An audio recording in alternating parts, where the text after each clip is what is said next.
Just needs to find the ingredient that he's just missing in the early season so far. Next up will be Richard Lawson, and he's so consistent. He's another winter signing, of course, and he never lets a side down. And you've got to say that I'm sure he'll be putting his best foot forward tonight. Justin Sedgman from Australia, of course, rode for Sheffield in actual fact last year and did a fine job for them, but he's the sort of rider that can be very useful at number 2. And then the main man, the big winter signing, of course, the eye-catching signing was Max Frick, the Grand Prix star. And it's just beginning to really rattle the points in now, and slow start to the season, but finding his touch of late. Looking forward to seeing him race here. And my man to watch, I missed him out, was Chris Harris. Keep an eye out for Chris, such a hard charger. On to the visitors then. Dan Giltz is rising star, just coming back from outing in the Czech Republic in Pardubice, so a busy weekend for Dan. Now we come to Louis Kerr. Louis Kerr, a very important rider for the Sheffield Tigers. Came from Kings Lynn last year and then hit the ground running, had a fine season indeed. He'll be an important rider for them at number 6. Adam Ellis, of course, the former British champion, and he can really strut his stuff, and I'm looking forward to seeing Adam this evening. He is beginning to find his form, no doubt about it. This man is a very eye-catching rider. He's my man to watch for the visitors. Tobias Mujalak, he is some kind of form around these small tracks. Really does do the business indeed, very professional and an exciting rider to watch. A new signing here, David Villego coming in, the Frenchman, just beginning to find his feet once again in British Speedway. He's accustomed to riding here in these shores. He's an accomplished international performer as well, so looking forward to seeing David tonight. Carl Howarth, the captain, of course, he comes in having had a neck injury, so just back now from that injury, so he will be, certainly the Sheffield Tigers will be keeping their fingers crossed that he is firing tonight. And of course, the Grand Prix star, Jack Holder, in the form of his life. So unfortunate not to win the second round of the World Championship in Warsaw. But nonetheless, Jack Holder really finding his feet in the international scene. A great leader for the Sheffield Tigers this evening. So there are the 2 teams for you. And it won't be too much longer now before we get underway with the opening race of our coverage this year. So won't be too much longer. Jack Holder just getting a warm reception from everybody down. So just for a moment, we'll just move back down and we'll join Abby down in the pit area. Calvin, thank you. So they are your runners and riders for this opening match on Eurosport and Discovery Plus. When we come back from the break, it'll be straight on with the action.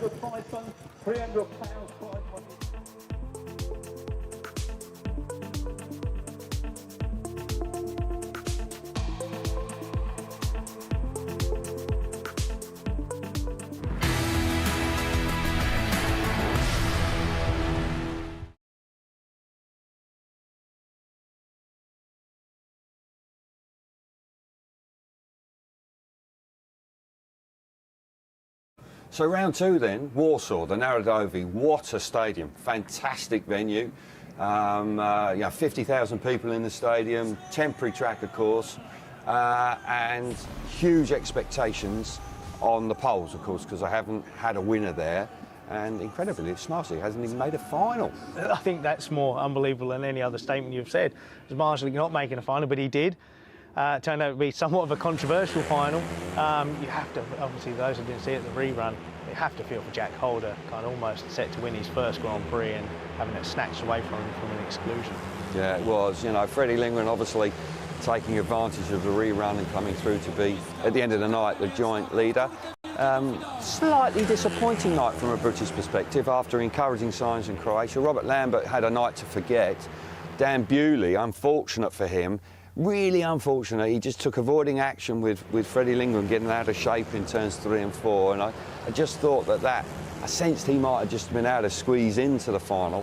And Ty Woofenden had a sort of an up and down night, won a race, last in a race, just got in on 7, but wasn't quite able to make the final in the end, having had a good record there, having had 2 wins previously in the Narodowy. But, you know, I think there's more to come from them, and by and large, they've got a good hatful of points under their belts after a couple of rounds. Oh, definitely. It's still a long way ahead of some of the other boys. I think, like you say, Dan Bewley, I really felt for him because it's one of those situations where you could read it, that he was contemplating laying the bike down. And Freddie Lindgren, he had the rub of the green in Croatia as well, so he certainly had some luck on his side. But Madsen, again, another off night for him. I don't really know what happened there, but Ty Woofenden looking much more like the Ty of old. Sadly, like you said, he had an up and down night, just missed out, but still encouraging signs. There are encouraging signs, and let's hope that continues. There's no doubt of it. People like Maciej Janowski, Patrick Dudek, work to be done there, no question. Leon Madsen. A lot of talking before the season started, but hasn't delivered so far. We know he's fast, but I would say that there are some question marks over that. Jason Doyle, got a feel for Doyley again, getting thrown out of the final. So unlucky for him, but I think he's got to reflect on the fact that he's got a big point haul and the fact that he's right in the championship chase. But nonetheless, the Aussie will be back and he's consistent this time around. But from our perspective, we will look forward to Prague now in 3 weeks' time. And I just sense that the Brits will be coming out all guns blazing there for... And I don't think a win's too far away for a Brit. Oh, God, no. I think all three of them are very capable of that. I think Robert Lambert, like you said, had an off night in Warsaw, but, you know, he's going to be determined to bounce back, and he rides well in Prague. Dan Bewley, exceptionally fast, topped the qualifying practice in the end of times, and Ty Woofenden's won more than once in Prague. It's a place he loves and enjoys, so I think, you know, you could see Ty's first win for quite some time.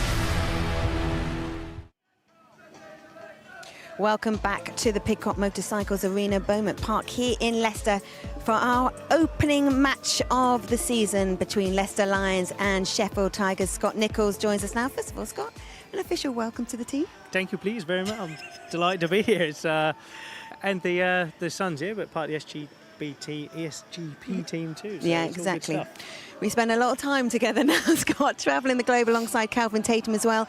And Heat 1, interestingly, we've got two of the Speedway Grand Prix stars lined up against each other. Yeah, we have two big guns, Jack Holder and Max Frick. They'll be lining up on the outside of the gate, so look off gate 3 and 4. I mean, they're both in good form, and they've made big improvements to this track. I know Kelv talked about that in his little track analysis at the beginning, but the track rides so much nicer now. Those bumps are gone, so the boys can really get stuck in, attack it, and I'm sure you're going to see some great racing.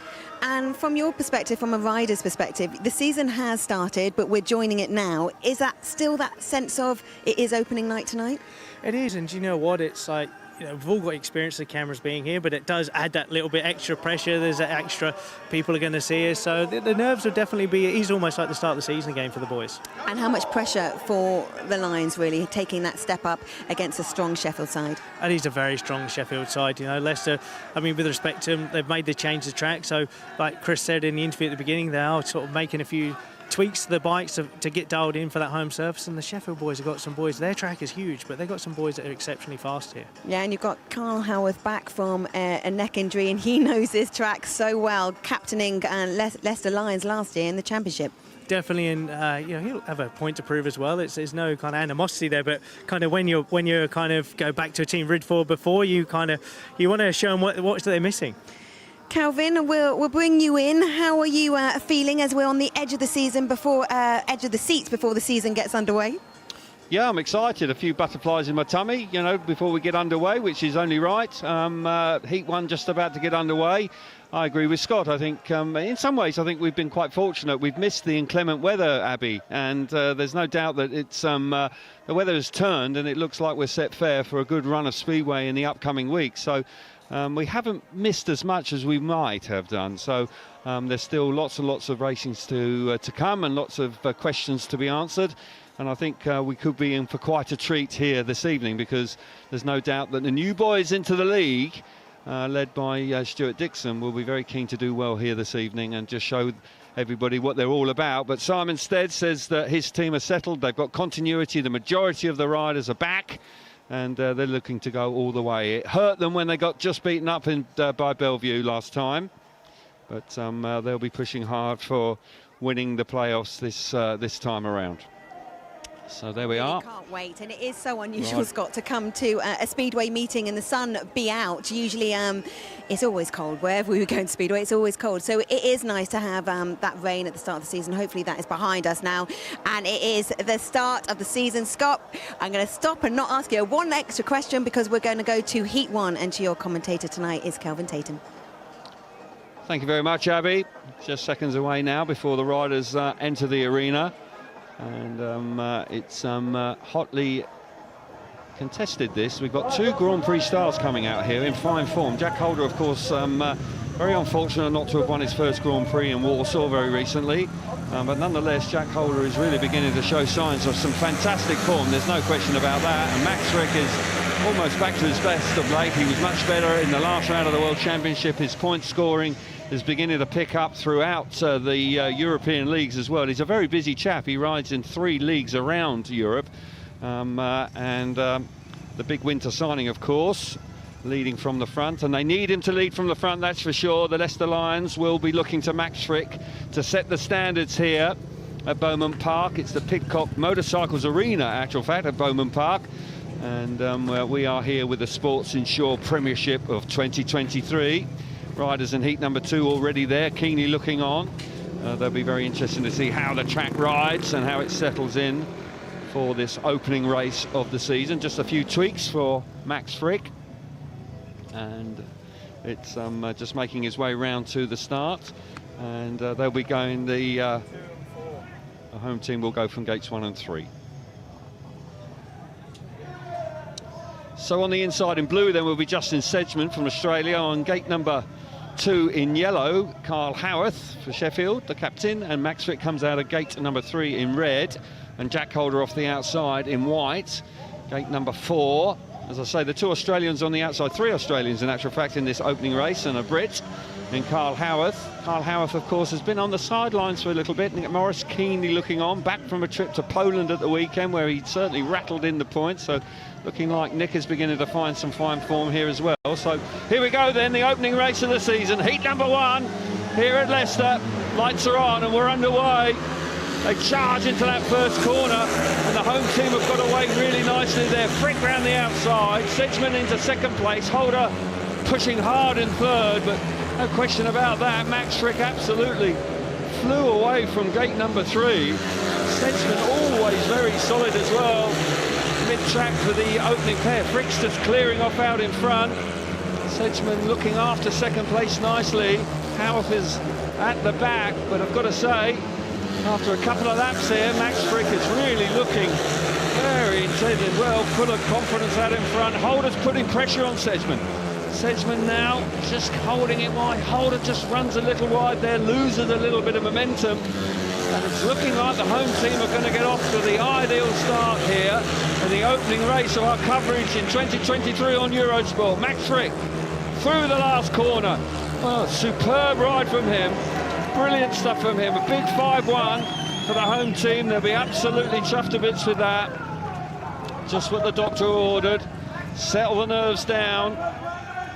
And gates 1 and 3 certainly working a treat there in the opening race. And Max Frick looked very accomplished indeed. He was fast, he was such a superstar on the bike, and they will have delighted the home crowd. A lot of tension in the crowd you just sensed, but clearly delighted with that. So Frick was out in front, 3 points for him. Back in second place, Justin Sedgman. Under pressure though, Sedgman, 2 points for him. Jack Holder back in third, and Carl Howard missing out. So as I say, the ideal start for the home team.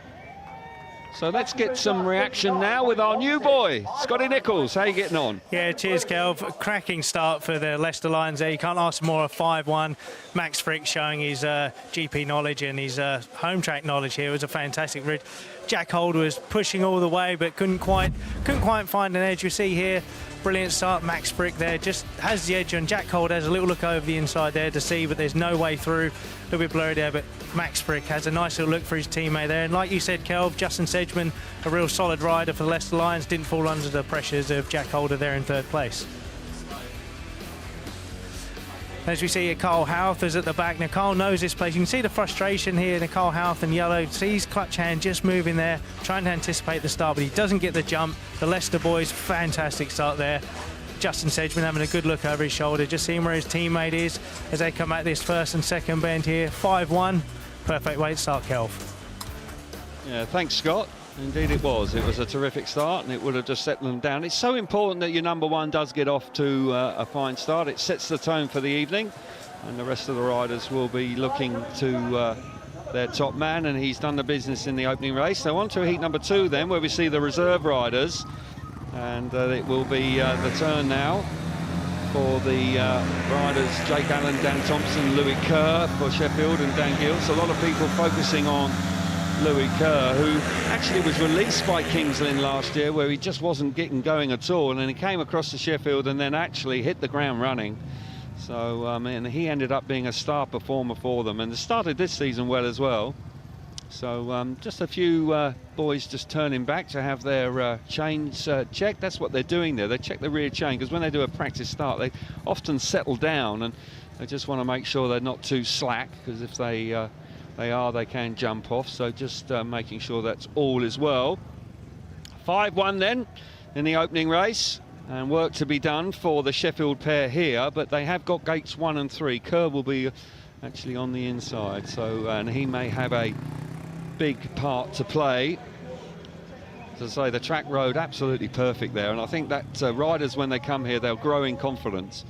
So we'll see how this works out in heat number 2.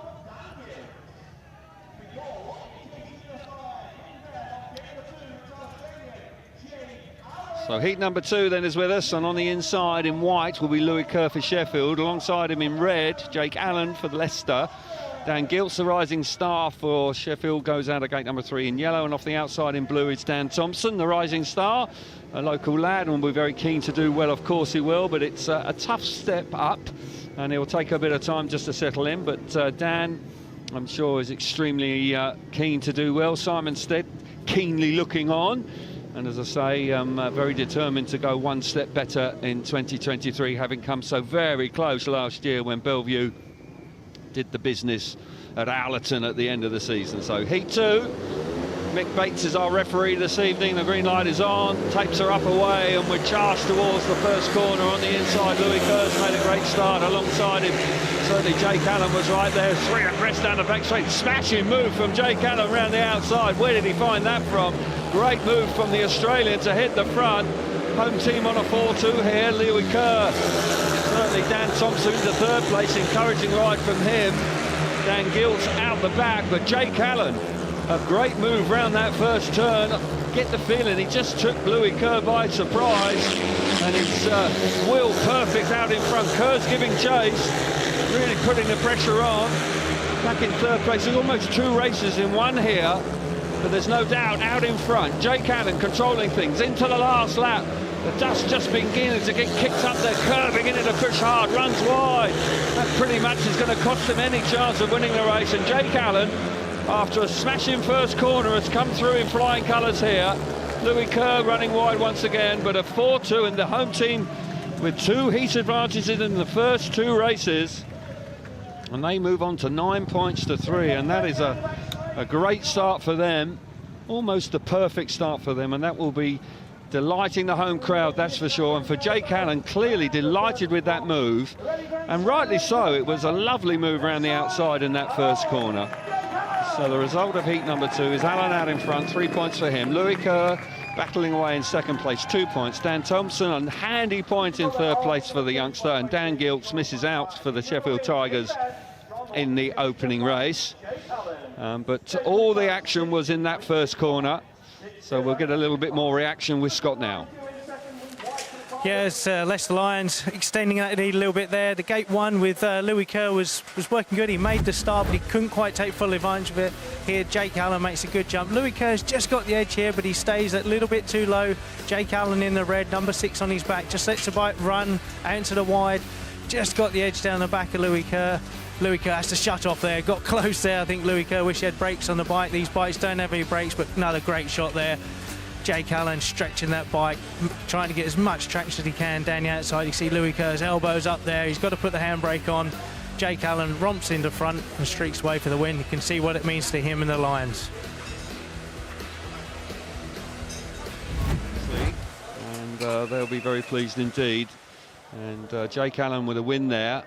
He's an infectious character, and good to see him back in Britain and riding nicely there. It was a very encouraging ride from him and an encouraging start for the home team. So heat number 3 there. We go to the engine room of both teams. We've got some big hitters out here, that's for sure. This could be a very hotly contested race indeed, with Lawson Harris for the home team here. Chris Harris has admitted himself that he hasn't quite found the right setup for his new track, and he'll be hoping that he can find the key to it here this evening. And we are going to be on board in this race in heat number 3 with the exciting Polish rider Tobias Muszlak, and he can be very spectacular indeed, and we could get some pretty decent shots off of his onboard cam, so keep an eye out for that. Sheffield need to bounce back now because the home team have got off to a terrific start, and they'll be looking for their men to produce the goods this time. Lawson just taking his time. An experienced campaigner now, Richard Lawson, and does a fine job wherever he rides. Heat number 3 is with us. Off the inside is the captain of the home team, is Chris Harris in blue. David Bellego from France will come out of gate number 2 in white. Richard Lawson off gate 3 in red, and off the outside is Tobias Muszlak in yellow. And gates 1 and 3 have worked pretty well so far in the opening 2 races, so the Sheffield Tigers up against it off 2 and 4. But they'll be hoping that their men, Bellego and Muszlak in particular, a lot of people talking about that he could potentially become a Grand Prix rider in the near future, and certainly has the potential to do so, has the skill set, there's no doubt about it. On board there, just having a look down, going through his pre-start routine. Nervous times this. As a rider, this is the time when you just got the nerves jangling a bit, that build up before that green light comes on, and won't be too much longer. So here we go, 9 points to 3 at this very early stage. Heat number 3. Green lights on, tapes are up, and we're underway once again. Harris has made a fabulous start. Muszlak chopping back to the inside, trying to creep up the inside, but Lawson is there with him, and the home team once again absolutely jet propelled away from the starts. Richard Lawson made that gate 3 work for him. Looked at his teammate. Now having a look at the back of Chris Harris, but the track's quite slick at this early stage of the night. It's going to be hard work to find a way through, but for the home team out in front, a big 5-1 on the cards, and in truth they really are setting the bar here at this early stage of the night. Lawson out in front, winding it on down the back straight. Muszlak really working hard, dive-bombing up the inside, working it hard, putting pressure on Chris Harris in second place. Doesn't quite get there. One last chance. Muszlak round the outside, working it hard. Down the inside, is he going to make it work? Muszlak coming on strong. Into the last turns, 3 and 4, almost turns the bike inside out. Great effort from him, charging to the line. He's got there. I told you to keep your eyes on him. What a ride once again from the Polish boy from Sheffield. Still a heat advantage to the home team. Best race of the night so far, comfortably, but Richard Lawson out in front, impeccable, but he missed all the fireworks going on behind him, because it was a great action-packed race there between Muszlak and Chris Harris. I thought for a moment Muszlak had overdone it in turns 3 and 4, but somehow he managed to get the speed on the run to the line, and I thought that he got there. We'll have it confirmed. And here's the result for you now. Richard Lawson out in front, 3 points. Yes, Muszlak got there, 2 points for him. Harris back in third, 1 point, and Bellego missing out. What a race it was. Still handy points for the home team. Let's get some immediate reaction now with Scotty Nichols. Yeah, thanks, Kelv. What a race that was, Michelle. It'd be cool to see some of that onboard there. That was definitely close in the back straight, but the Lions extend that lead again. Richard Lawson here makes a superb start off gate 3 in the red there. Teammate Chris Harris on the inside shuts the Sheffield riders out. There's no way through. Chris Harris just had a little look there.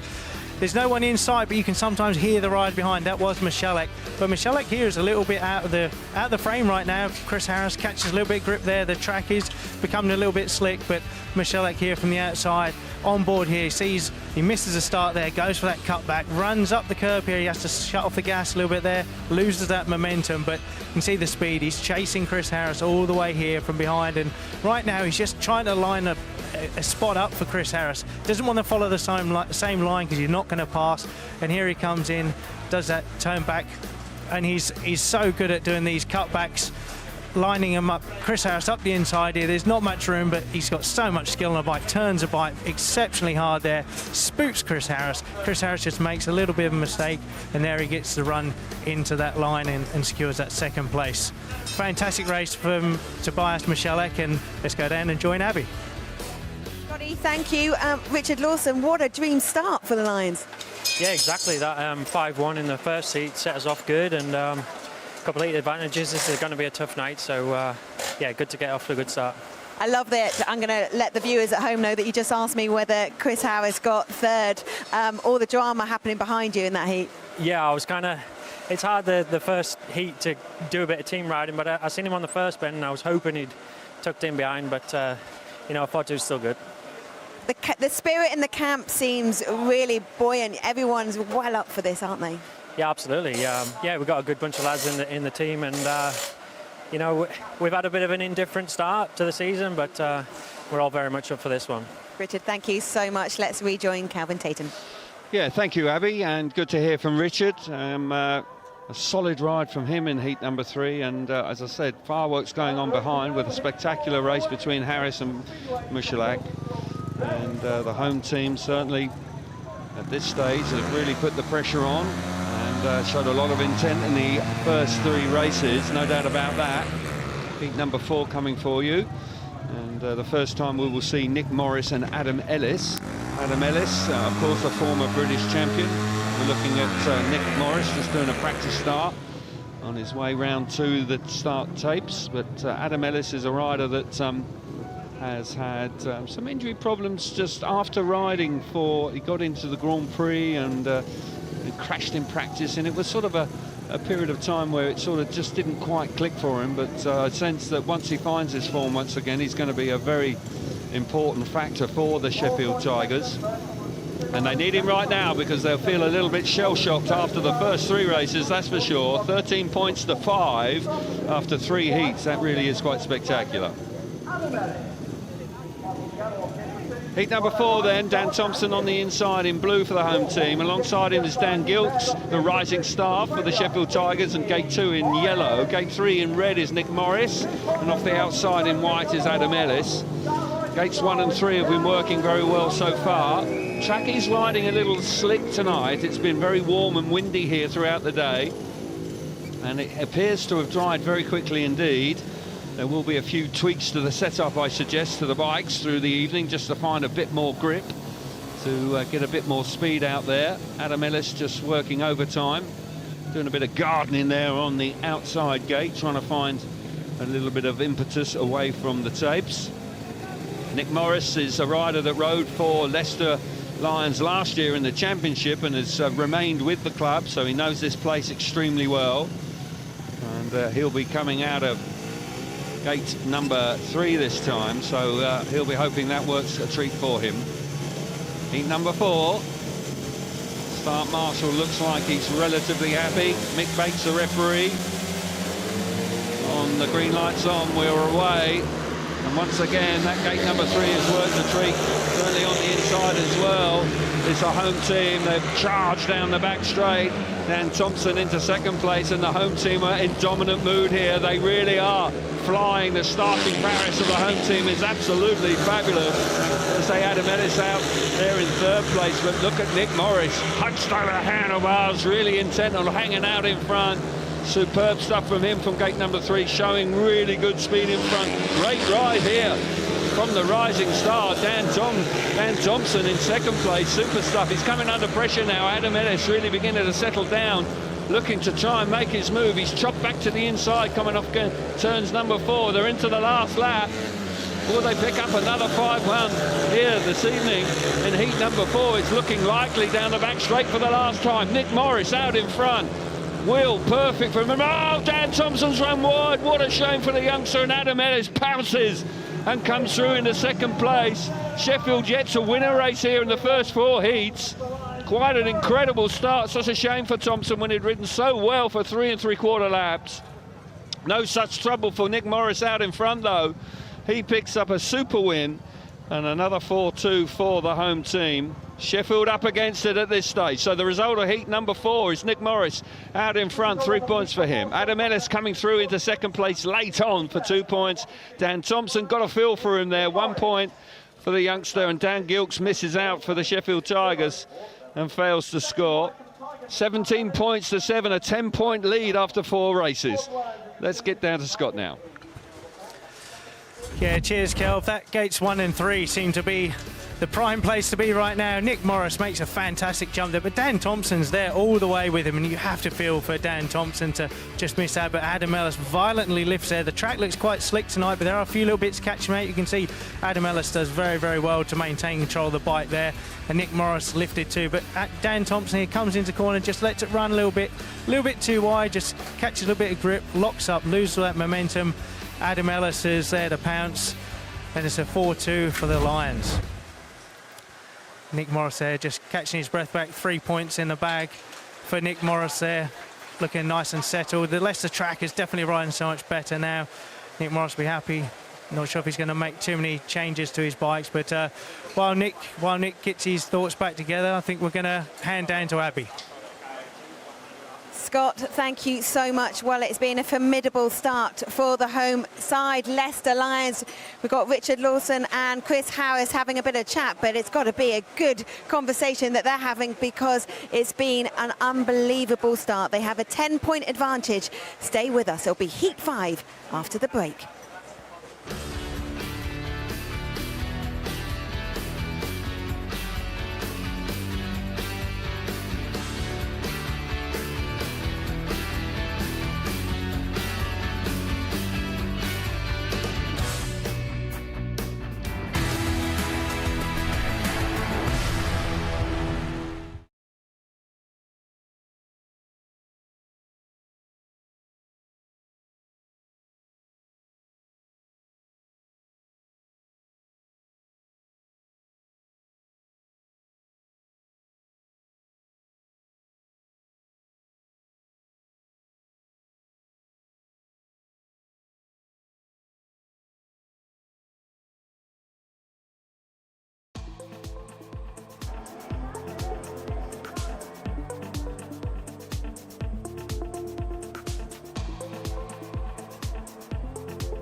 gates 1 and 3.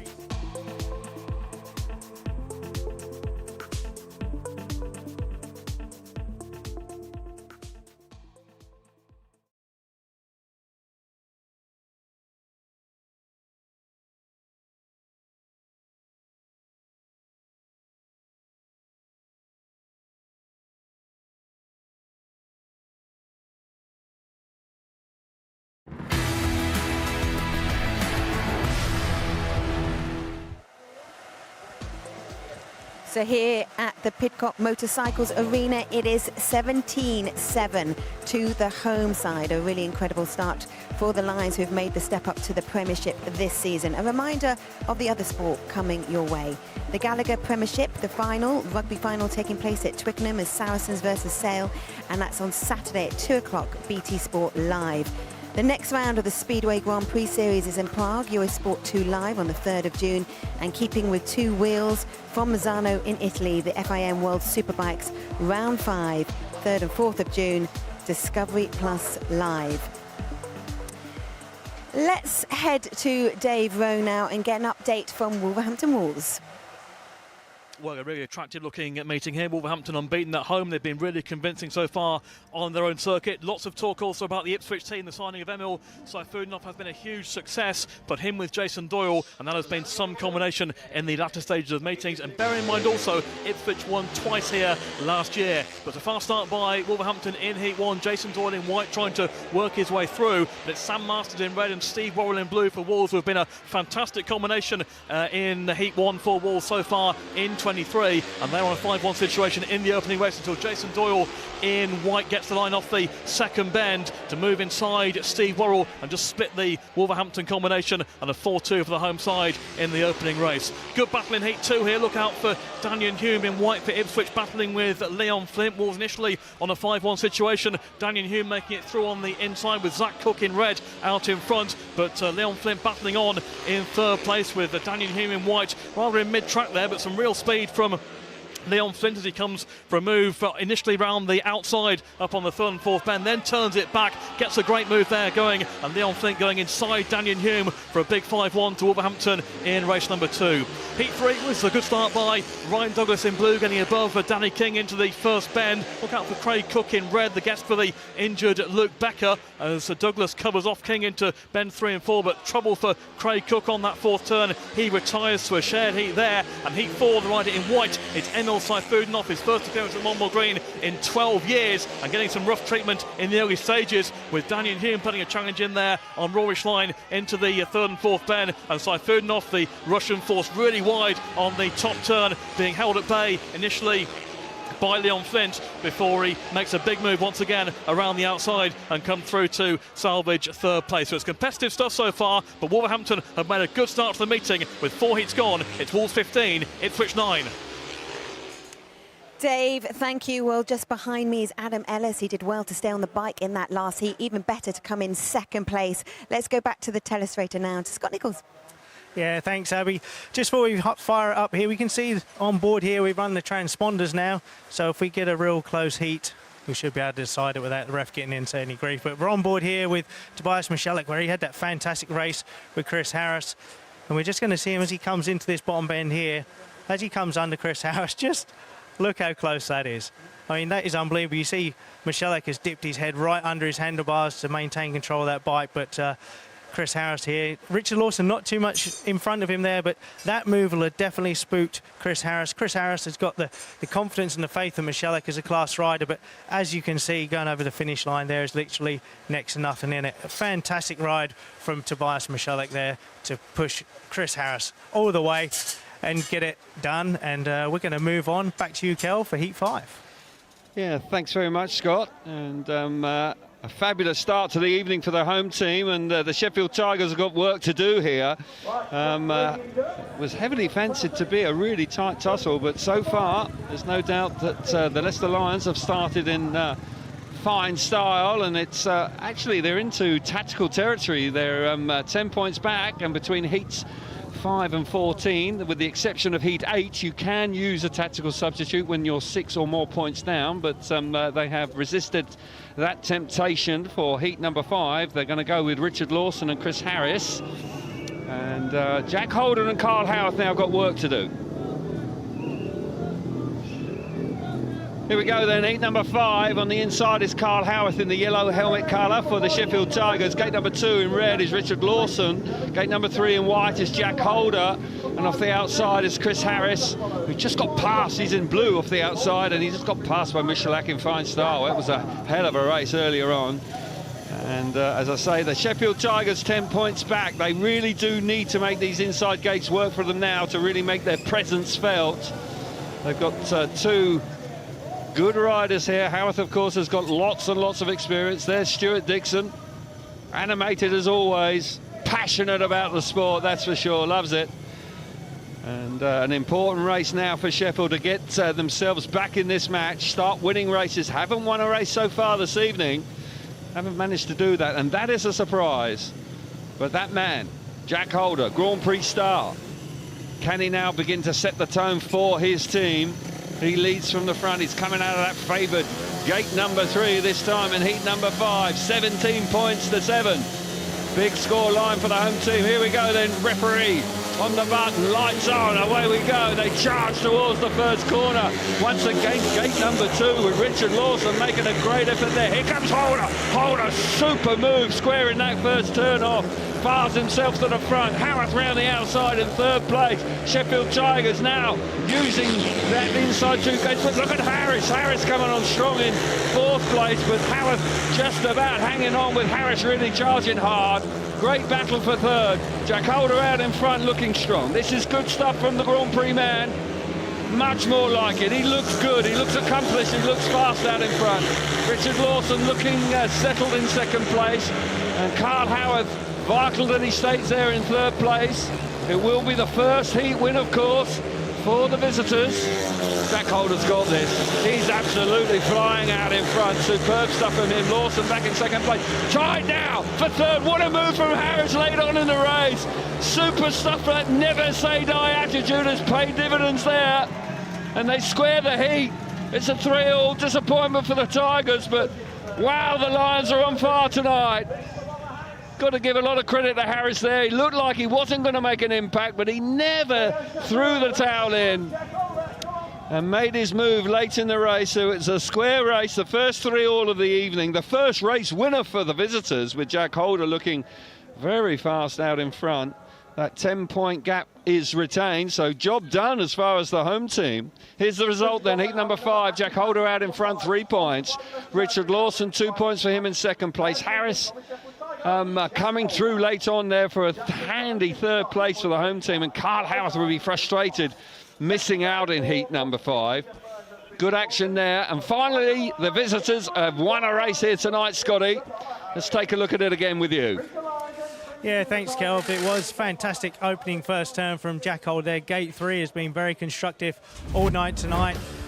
Got lots of wins off there. Jack Holder there in the white helmet, just working that clutch into the first turn off that favoured gate 3, but we know Richard Lawson's such a great gator. Just drifts off, does nothing wrong really, but Jack Holder, so much speed up the inside there, shows authority. There you go, watch his hand on that clutch, just working the clutch all the way there, but Richard Lawson's just on the inside. He has enough just to move over there. He thinks he's stopped the move from Jack Holder, but a clever move from Jack to fire up the inside and get the 3 points. And late on in the race, Chris Harris in the blue there, it's right at the back, but Chris Harris managed to claw his way in there and get a point. And we've got a few rides, a little bit of interruption, just checking out the TV monitor. All the boys come down here to see what's going on, but we're going to quickly throw over to Abby. She's got Jack Holder. Scott, you're absolutely right. Jack, you and Toby, everyone looking at the monitors, it was a cracking overtake from you, and then you just had so much clean air. Yeah, it was big improvement from my first race. I ain't been here in a while, and last time I was here she was a lot bumpier than this, but yeah, you know, just made a slight change from that first one, and yeah, I could race the bike properly there and everything was good. First race win for Tigers, a bit of a surprise, fair to say. Yeah, you know, when we walked the track it looked quite sort of grippy, so it fooled me and probably fooled everyone else. And yeah, we all come in saying we're spinning, and I made a change and was much better, and hopefully the same for the other boys. Jack, thank you. Let's rejoin Kelvin. Thank you, Abby. And good to hear from Jack Holder. A few tweaks. I fancied there'd be a few tweaks because early on when I did my track walk, it did look grippy, and it obviously fooled one or two boys as well.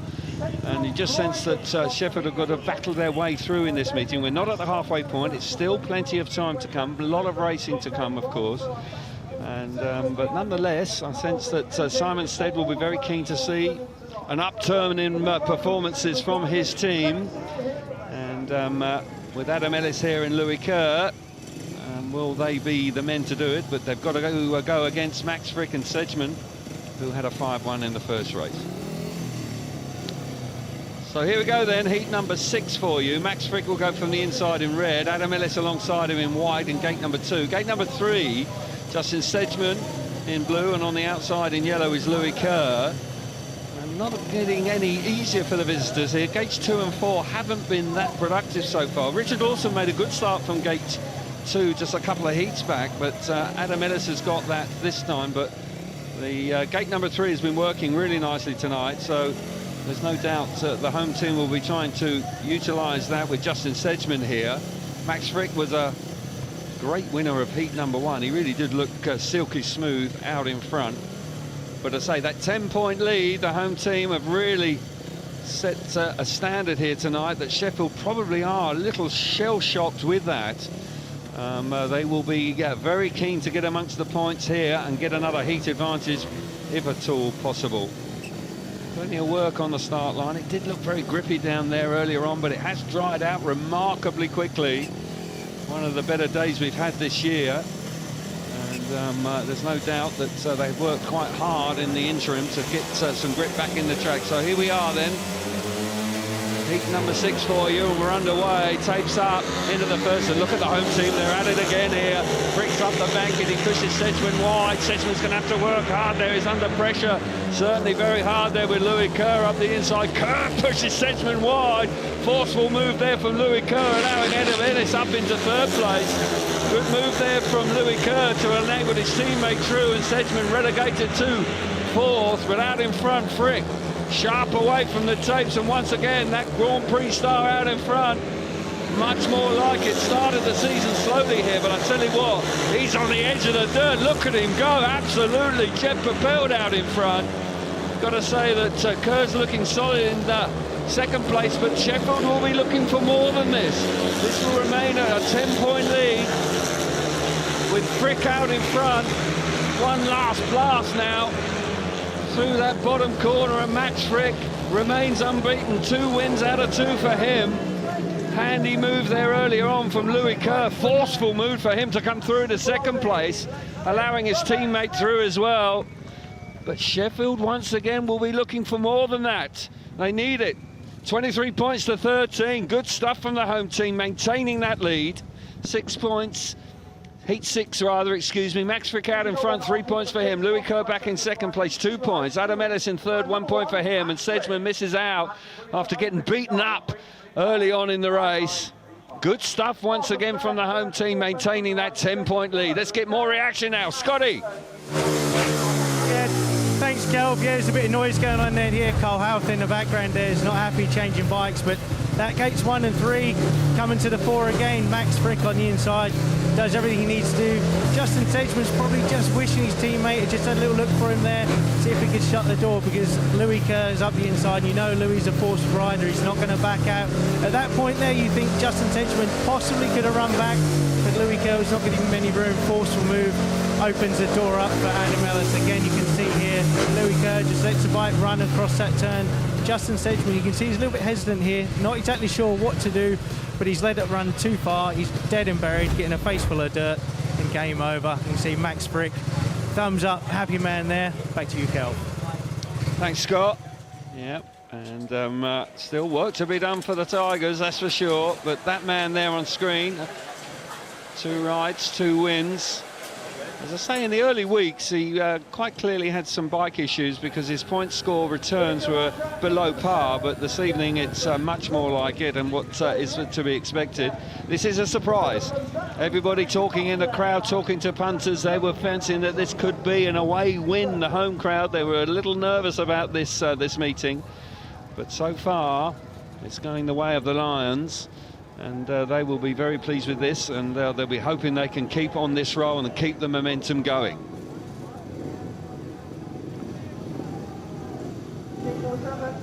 Heat number 7 then. David Balago, the Frenchman, goes off the inside in white. Nick Morris in gate number 2 in red. Tobias Michalak, the spectacular pole, goes out of gate number 3 in yellow. And Jake Allen, who was a winner first time out. Nice ride from him off the outside in blue. Gates 1 and 3 here for the visitors. Got to make advantage, got to take advantage. Balago, pointless after his first ride. Needs to pick up the pace. Morris is the danger man coming out of gate number 2, no doubt about that. After a terrific win in his opening ride.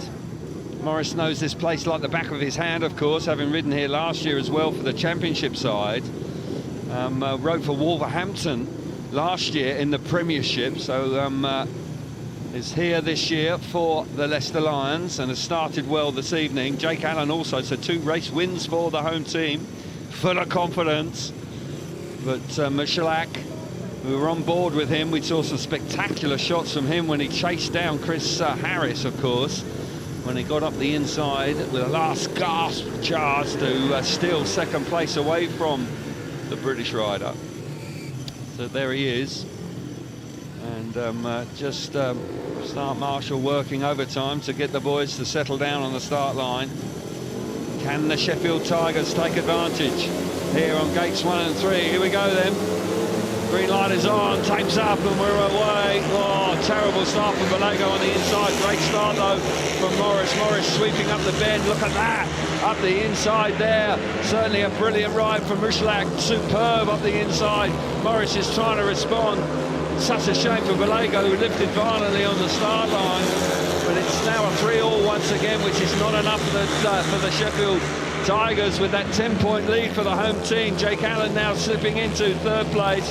Solid performance once again from him. Michalak from here, I just sense it's going to be awfully difficult to peg him back with the Australian in 2nd place. Jake Allen lifting coming out of turn 2, but still manages to keep his momentum going. Out in front, lap to go. Michalak absolutely wheel perfect, really looking good on the bike. Morris solid in 2nd place. Solid 3 points. It's going to be a shared heat once again. As I said once, and I'm going to say it again, a shared heat is all the home team need right now. Michalak wins comfortably, but packing in 2nd and 3rd places is the home team once again, so 10 points is retained. Nice ride that from Michalak after a great start initially from Nick Morris out of gate number 2, but he could not resist the move from Michalak out of that first turn. So the result for heat number 7.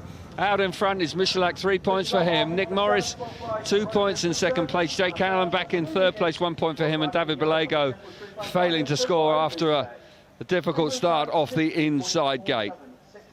So let's hear from Scott now to have a review of heat number 7. Yeah, fantastic ride from Michalak again there, superb.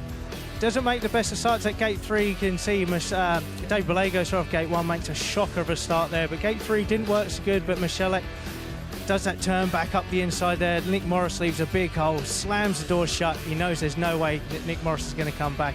You see this here again. Michalak just lifts a little bit at the start, but Nick Morris makes a brilliant start. The bike drives all the way into the first turn. And again, Nick Morris, he knows his track inside out. He just lets the bike run up there, but Michalak's already read it. He's turned the bike back early, got those wheels in line. See here, Nick Morris is still turning, but Michalak's bike is straight. Just gets a little bit of a lift there, just slams the door shut on Nick Morris. He has no choice other than to back off and let Michalak run on and take the win. And here we saw a race earlier on with Jack Calder. We're going to let this run. This is heat 5, Jack Calder in white here. Keep your eye on Jack Calder. Doesn't make the best of starts. Richard Lawson there gets to run up the inside, but if you just look as we just fire a little bit further forward, Richard Lawson here in the red, looks like he's got a comfortable lead, but Jack Calder had drifted out in that first turn to let the bike run, generating all that speed. We heard in his interview that he made a change to the bike and it generated so much more speed. A little tweak, they said the track conditions he caught him out, but from there on in, Jack Calder run away with a race. I'll just see if I can fast forward a little bit to the end here, see if we can get a little bit more at the end. See Jack Calder streaking away there, comfortable, winning by a long shot there. But all his speed, all that pace was generated in that first turn. Look at the lead he's got over Richard Lawson. Nice celebration wheelie over the line there. But a fantastic race from Jack Calder. and then we're going to throw to Abby, and she's going to take us away. Scott, thank you. Well, David Balago was gesturing to his mechanic that the bike was just lifting. He had a dreadful start. The Tigers will be looking to bounce back. We are the halfway point of the season. We're definitely not, of the meeting. But the Tigers haven't had a heat advantage yet. Heat 8 coming up next.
Welcome back to Beaumont Park here in Leicester, just by Max Frick's bike, and he has been unbeaten in his first 2 heats this evening. 10 points separating the side. It's been a brilliant start for Leicester Lions, who've stepped up into the Premiership this season. There is another match taking place. Let's join Dave Rowe for an update.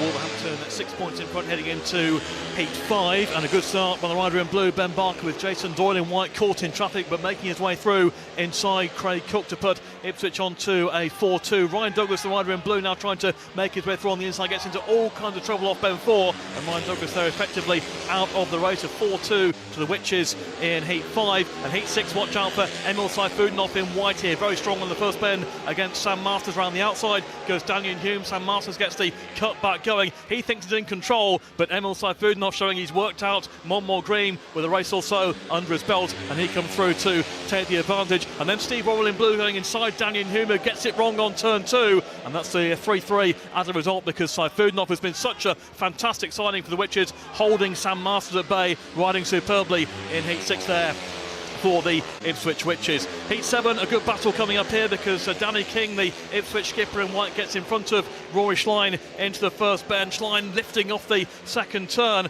but then trying to work his way through. And of course, Rory Schlein's return this season has been a big story. Retired at the end of the 21 campaign, but back to Wolverhampton in 23 and showing he knows every inch of this circuit. Sweet turn back there by Rory Schlein to go inside Danny King into the third bend, with Kenyon Rue in third place for a shared heat. So Wolverhampton maintaining a 4-point lead at that stage. And Heat 8, plenty of action here, with Steve Worrell and Leon Flint in red and blue, and Ben Barker working hard in white to try and split them up. Barker in as the 28-day replacement for Eric Riss, who's still struggling with illness. And Barker's always been good value around Monmore Green in the past. He makes a move now on the inside of Leon Flint to split the Wolverhampton pairing and move the gap back to a 6-point advantage, which of course does open the chance for a tactical sub in the next race for the Ipswich Witches. So still plenty of action to come here, but Wolves with that 4-2 after 8 heats. It's Wolves 27, Ipswich 21. Yeah, the action's going to continue here. Now I'm in gate 3 here, which I've been informed has won 5 of the 7 races so far. So why is it so good? Well, you're higher up than gate 2, but this stuff here is all nice. This dirt here packs down really nice. If you look across to gate 4, initially it looks really good. The dirt is the same, but if a cameraman just pans around going into the first turn, you see that lighter shade of dirt. That's where the racing line is. That's where it's a lot slicker.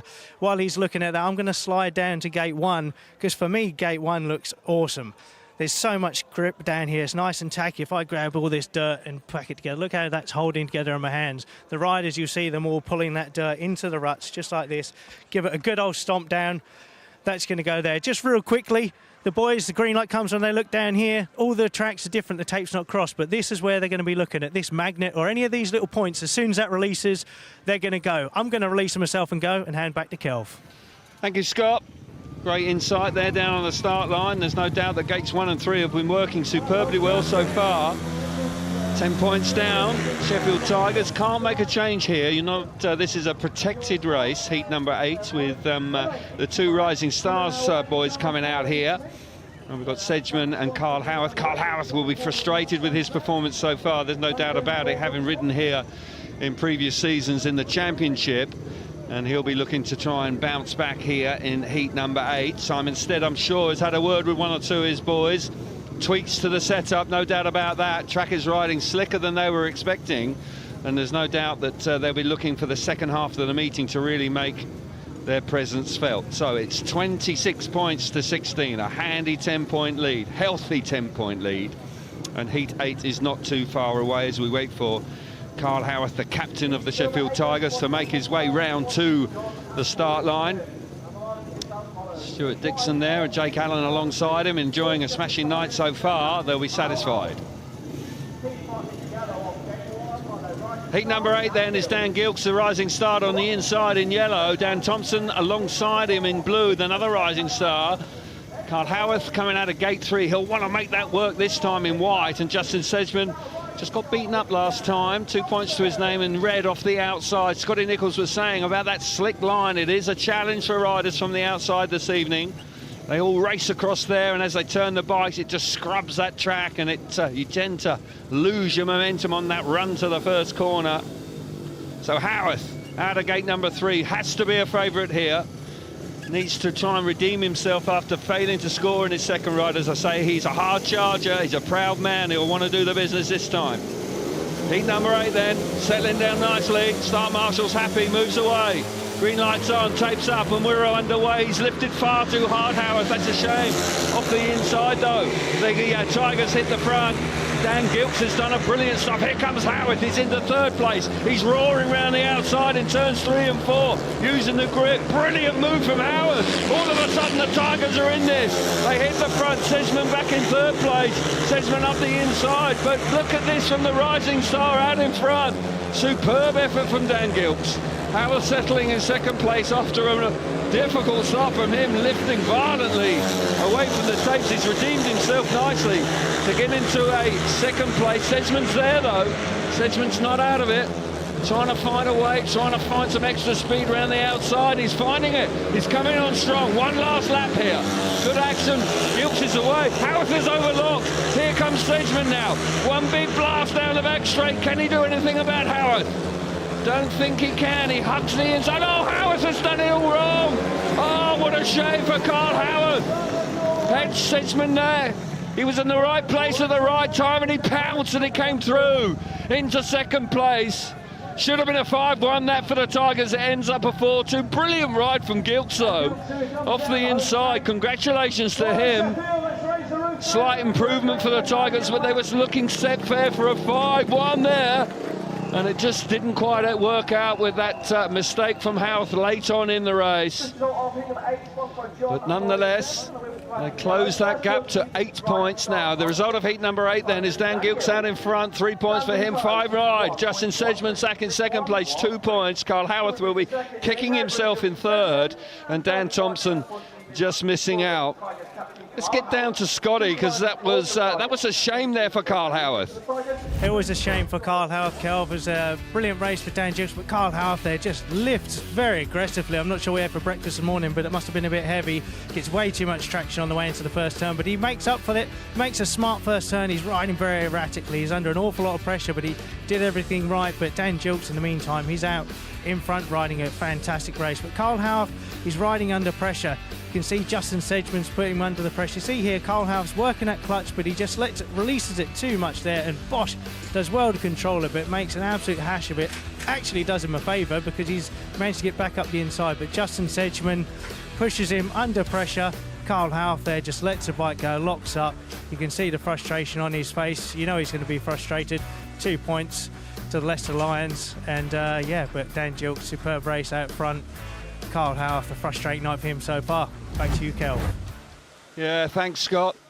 And Dan Gilks will be chuffed to bits with that, picking up a handy win there. They needed it. Could have done with a 5-1 though. It's 8 points in it now. Will they make any changes here?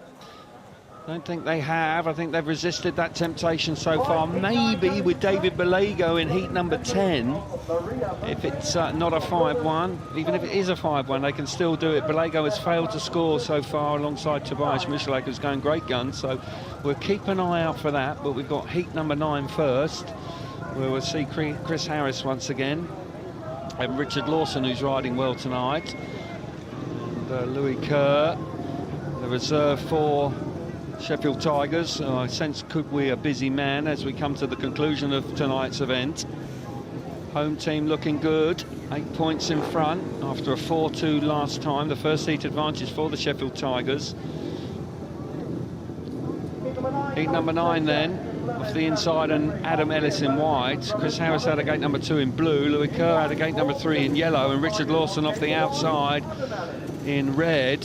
Not easy from there for Richard Lawson. Going to have to produce something pretty spectacular, but there's no doubt that Adam Ellis and Louis Kerr will be looking to try and build upon their first heat advantage in the previous race. Ellis on that inside gate will be looking to try and utilise that. Scotty Nichols earlier on was pointing out how grippy it is down there, so he needs to take advantage if at all possible.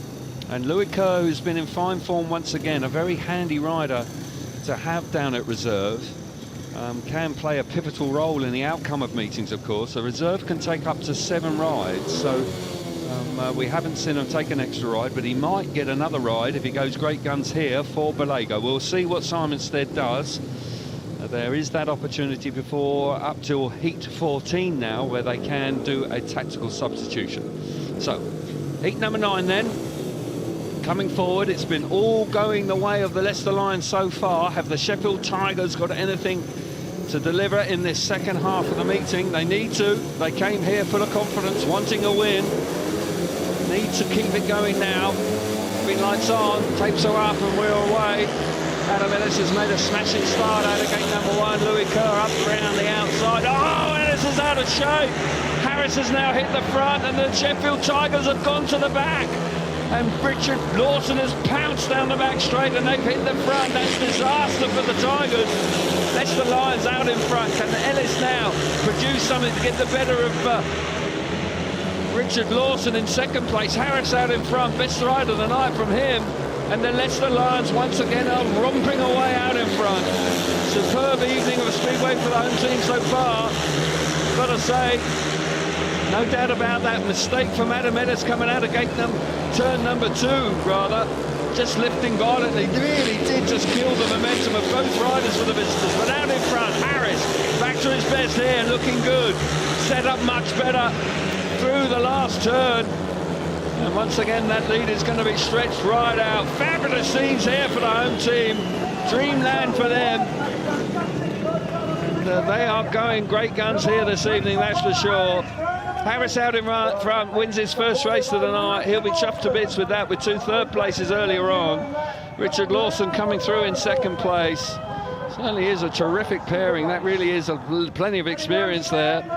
And they have produced the business in heat number 9, moving on to 33 points in total to 21. 12-point lead now. Really are in command at this stage after 9 races. So the result of heat number 9 for you is 3 points for Chris Harris out in front. Fine ride from him. Richard Lawson coming through in second place, 2 points. Adam Ellis back in third, and Louis Kerr will be frustrated to miss out in heat number 9. Let's get some more reaction with Scotty Nichols. Yeah, Louis Kerr definitely frustrated there. It was a mistake on the first turn by Adam Ellis. We can see it here. Adam Ellis in the white on the inside. He makes a decent start. That 1 and 3 proving very advantageous, but Adam Ellis just lifts there. He did this in his first race. Just stumps the momentum of Louis Kerr there. It allows Chris Harris to fire up the inside, get his first heat win of the night. And like Kelv said in commentary, a strong partnership here. See here, just again, Adam Ellis, he rolls off the throttle. He's trying his best to control it, but the bike's going total wrong direction. Louis Kerr's reading the situation. You see Louis Kerr's right hand there rolling on and off of the throttle. We don't have brakes. He has no choice other than to do something. But you see the 5-1 there. Happy days for the Leicester boys. Let's go get some reaction with Abby Dane in the pits. Simon, a tough night this evening. Yeah, really tough.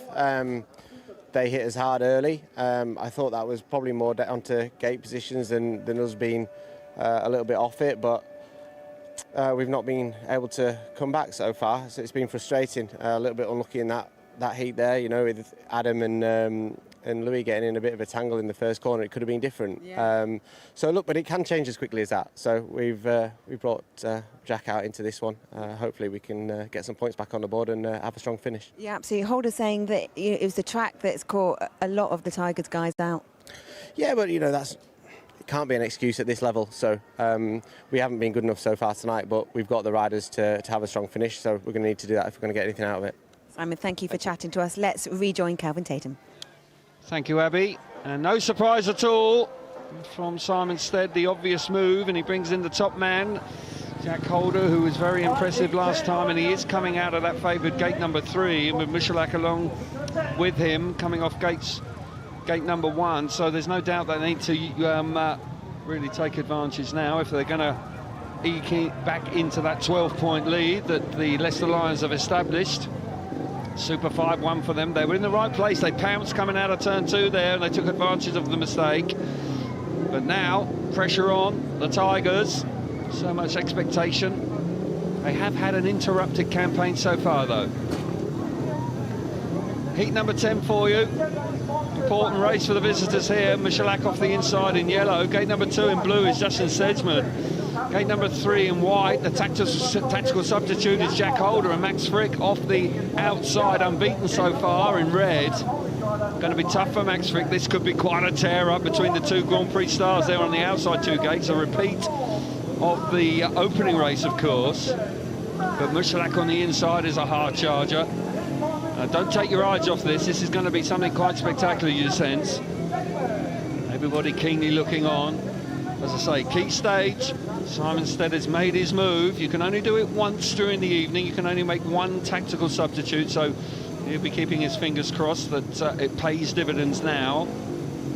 And bringing in the top man, you'd like to think, after a really good, impressive win last time, that he can produce here once again. Holder really beginning to make his mark in the Grand Prix as well now, so a rider that at the 27 years of age now, really beginning to mature nicely and being a big hitter wherever he rides. So looking for a big one here. So here we go then. Heat number 10. Start Marshall's pleased. Yeah, he moves away, the lights on, and we're underway. They roar into that first corner. What a start from Sedgman. Absolutely perfect start from him. Here comes Frick round the outside. Oh, they're at it again. Oh, Michalak up the inside. Frick's going to have to work hard there. He's going to make his way into second place. Very tight for second. Out the back, Jack Holder, who didn't make the start. Sedgman, where did he find that from? And then Leicester Lions are romping away once again. They are in absolutely tip-top form here. Got the setup right, full of confidence, and the Sheffield Tigers, even with their top man out here, just have got no reply. Superb stuff from Sedgman, who got beaten up earlier on and failed to score. Super ride from him. Frick, the Australian there, coming through around the outside to get the better of Michalak. Right now, the Tigers have got no answer. They really are under an awful lot of pressure. Leicester Lions, absolutely sensational performance here in heat number 9. Massive 5-1 for them, 2 consecutive 5-1s. And they are moving along very sweetly indeed. On to 38 points to 22, and it's backfired the tack sub there, that's for sure. Sedgman, well, we overlooked him, didn't we? And that was a mistake, because he absolutely flew away from gate number 2. Took us all by surprise and rode beautifully out in front. Great effort from Frick. Home crowd absolutely overjoyed, and rightly so. They are just showing what they are all about. Leicester Lions, they have arrived in the Premiership big time. Sedgman, 3 points for him. Second place, Max Frick, 2 points. Michalak just struggling there in third place, and Jack Holder, the tack substitute, failing to score. Disappointment for the Tigers once again. Let's get down to Scotty now and review that once again. Yeah, thanks, Kelv. I mean, that was supposed to be the big heat for the Tigers, but what a start from Justin Sedgman off gate 2. That wasn't the best gate. 1 and 3 were working, but Michalak there didn't make the start, hugs it down, that traps Jack Holder on the inside. Max Frick manages to squeeze down the outside, romp away for a 5-1 and get the maximum points. Jack Holder here releases a clutch with the bike, just doesn't dig in the way he wants it to. It does for Justin Sedgman there. Does a fantastic run round the outside. He got the rough end of the pineapple in his race before, but he got the rub of the green there. Max Frick allows the bike to run. Michalak was not going to give him any room, but Max just has enough room there just to get round the outside. Has a little look, and there's the man of the moment, Justin Sedgman, and the Lions extend their lead. Good night for them. Back to you, Kelv. Going great guns tonight, that's for sure, and Sedgman going along very nicely indeed. 7 points to his name, and what a vital win that was. Produced a stunning start under immense pressure when he had big hitters all around him, and he did a fine job for his team there for sure, and Max Frick coming through as well. Sheffield Tigers, I sense they must be a touch shell-shocked here this evening. They came with high hopes, but the Leicester Lions have been in fine form here tonight. Justin, what a start. Yeah, no, it was good. Can't complain. Obviously, Jack and Toby are the 2 top riders, so yeah, to get that one's pretty good. And an amazing retaliation considering the previous heat where you got beaten up a little bit in that one. Yeah, obviously, yeah, my second heat didn't go to plan at all, so yeah, me and Max just kind of sorted a few things out, and yeah, we're riding good together. We've been riding good all year, so one heat out of so many is not too bad. What are you all saying to each other? Because I imagine it's a little bit of a surprise to have this kind of lead. I think the boys are like all pretty confident, because we had a good win against Wolverhampton, and yeah, Stuart's done a really good job with the track, so it's really nice to ride. It's probably one of the best tracks in the country now, so it's enjoyable, it's fun, you make some starts, it's a lot easier that way. And your Aussies are killing it. Yeah, obviously we got me, Max, Jake and Nick, so it's pretty good. No one understands us, but anyway. Luckily, I just about to. Justin, thank you for chatting us. Let's head to Scott. Yeah, thanks, Abby. We understood, well, one thing that spoke clear was his riding. Fantastic race there. We're going to look back at Heat 8 here, where Dan Gilks is out in front. Fantastic ride by Dan Gilks. His first points on the board. Ride with a lot of authority, but the focus is in second place. As we watch Dan here, he made a great start. But when we roll back here, Carl Howarth in second place here is under massive pressure from Justin Sedgman. You can see by his body language, he had a frustrating night. His leg is off there. He can sense that Carl Howarth, Justin Sedgman's on the outside. He has a little look there, but he doesn't feel he's got the speed. He comes into this turn, he feels vulnerable. And right there, if you just pause it, I'll go back a tiny little bit here. You can see his leg is off. That's body language as he's under pressure. He can feel the pressure from this man here, Justin Sedgman, applying it up the inside. And you see, as he comes out, it's very slick. The shiny part of the track there, look, it's nice and slick, and he can't quite do it. But see, as you can see, that shiny bit of the track, that's where the track is slick. All the dirt has moved to the outside, so that darker bit is where the boys are going to be trying to find. You can see off gate 4 there, they've got to get across that to get into the first turn, which makes it exceptionally hard, right up by the fence. That dirt is really nice. There's a lot of grip there, but just does not give you that run into the first turn. So it makes it very, very difficult for these boys to do anything. But meanwhile, I'm going to hand back to Kelv, and he can pick up with the next big heat. Thank you, Scott. And you're spot on about track conditions. I do think that Max Frick did very well there to actually come through into second place from that gate 4. He did work a minor miracle. And once again, reflecting on the scoreline, it is a touch of a surprise. We expected this to be tighter than this. But there's no doubt that the home team will be chuffed to bits with the position they've got, and they are moving along sweetly. 2 5-1s in heat 9 and 10. That really has stamped their authority on the evening. Just when in heat number 8 it was looking like the Tigers were beginning to make their presence felt. But fair play to the home team. They've responded superbly well. Heats to come. They'll keep fighting, of course, the Tigers. They will not throw the towel in. Simon Stead will not allow that. He'll keep his troops fired up, that's for sure, and try and drag something out. There's aggregate scoring this year, so they want to keep it as tight as possible. On the second leg, you get a bonus point for the aggregate. So they will be favourites, of course, in the return leg at home at Allerton and Sheffield. But nonetheless, they need to try and work hard to just close that gap, if at all possible. We're looking at Carl Howarth now beginning to make his way round for heat number 11. Hasn't been the night that Carl would have wanted. Back from injury, he's found it tough, but hoping to improve this time. Heat number 11 then. Off the inside is Nick Morris. 2 strong rides so far in red. Gate number 2 in white is Jack Holder. Back-to-back rides for him. Gate number 3 in blue is Jake Allen going along nicely, and gate number 4 in yellow is Carl Howarth, and needs to up his performance this evening. Jake Allen has had a good night so far. I'll be pleased with his return. Looking good. Stunning first ride where he really made a nice move to hit the front and stay there. Holder, can he produce something a little bit like Max Frick did in the previous race? Not easy from 4. You're going to have to do something special in the first corner to try and grab some points as you come out of there. So here we go. Important times here for the Tigers. As I say, with the aggregate point, you do not want to throw the tile in. There's still something to race for. They'll want to try and close in. Happy days for the home team, of course. They are in the comfort zone, but they can't relax because the Tigers are a quality outfit, and they'll keep pushing hard right till the conclusion. So here we are, heat number 11. Green lights on, tapes up, and we're away. charging into the first corner. Better stuff from Holder this time. He gets around the outside of Morris. Great move up the inside from Howard. And the Tigers hit the front. That's more like it from them. Here comes Morris now. Round the outside. Can he get the better of Carl Howard to complete the first lap? Yes, he can. Good move from Nick Morris to come through into second place.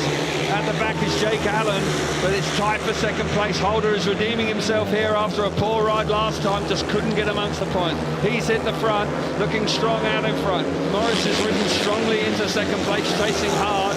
There's a battle for third. Howard having to ride a touch defensively there to keep Jake Allen at bay. Keep your eyes on Morris. Morris is looking threatening in second place. Jack Holder out in front certainly is going to have to keep his wits about him. Into the last lap then. Holder pushing on. Certainly looking set fair for another heat win for him. Improvement here from the Tigers, a 4-2, a handy heat advantage. Yes, it's going to be. Holder wins nicely. Good ride from Nick Morris back in second place. Nice move early on to limit the damage. They were set for a 5-1 once again, but they just can't quite hang on there. Holder was good out in front there, and a smart move from Howarth, but he just couldn't quite hang on to it. And Morris got the better of him in that bottom corner on the opening lap. So the result of heat number 11, Jack Holder out in front, 3 points for him. Nick Morris back in second place, 2 points. Carl Howarth in third, 1 point for him. And Jake Allen misses out for the first time this evening. 40 points to 26. Still a very handy lead. And we'll get some more reaction with Scotty now. Yeah, thanks, Kel. Jack Holder certainly redeemed himself there. Makes a decent start off gate 2 there, just shuts the door on Nick Morris. Nick Morris, you know he's going to run him all the way. And a very, very smart move there from Carl Howarth to go up the inside, but Morris just lets the bike run into the dirt on the outside. He means business. He wants to get past Howarth. Howarth's flipping the throttle coming out of that corner. He's spinning up. Nick Morris slams the door shut on him. Again here you can see Jack Holder just leans the elbow into Nick Morris, just stops him from coming across there. He then runs out, sees his teammate up the inside, and lets the bike run into the first turn, in that third and fourth turn. But Nick Morris there, out in the dirt, just lets the bike run. Nick Morris sadly has got nothing. But Jack Holder, there he goes, celebrating over the finish line in style. Happy man. The Tigers kind of making a little bit of a comeback there. So Jack Holder just walks past us, managed to redeem himself and claim back a couple of points for the Tigers. But it is still a 14-point lead for the home side. We have 4 heats remaining. Join us for Heat 12 after this.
Welcome back to Beaumont Park here in Leicester. Well, the Lions have certainly been the leading light in our opening match of the Eurosport coverage and Discovery Plus as well. 40 points to 26 after 11 heats. A reminder of all the sport that's coming up across the network. Porsche Super Cup Round 2 is from Monaco Sunday. It's live on Discovery Plus at 10:15. We've got a double header of Formula E from Jakarta, Round 10, and that's on Eurosport 2 on the 3rd and 4th of June. And keeping with motorsport, the 24 Hours of Le Mans. They are celebrating a centenary of that infamous race, and that is on the 10th and 11th of June. Let's head to Montmartre now and get an update there from Dave Rowe. Heat 9, a big race for the Ipswich, which is 6 points down, with Jason Doyle in yellow going as a tactical substitute, not making a great start, but turning back with his teammate Emil Sayfudinov taking control of the race, and Doyle coming through on the inside to get the better of Ryan Douglas, setting up a 5-1 there for the Witches. Douglas fighting back hard into the second lap, certainly giving Jason Doyle a real race for it in Heat 9, but Doyle again gets that speed up the back straight for the second time, forcing Douglas wide into the third bend, and the Witches cutting the gap from 6 points to 2 with that successful tactical move in Heat 9, making it 28 points to 26. But Wolverhampton striking straight back in Heat 10. It's this trusty combination once again, Sam Masters and Steve Worrell fast starting and getting the better there of Danny King in the early stages and riding superbly, team riding into bend 3 and 4, leaving no way through for Danny King. Wolverhampton conceding a 5-1 in Heat 9, but getting one straight back in Heat 10 to go 6 points in front.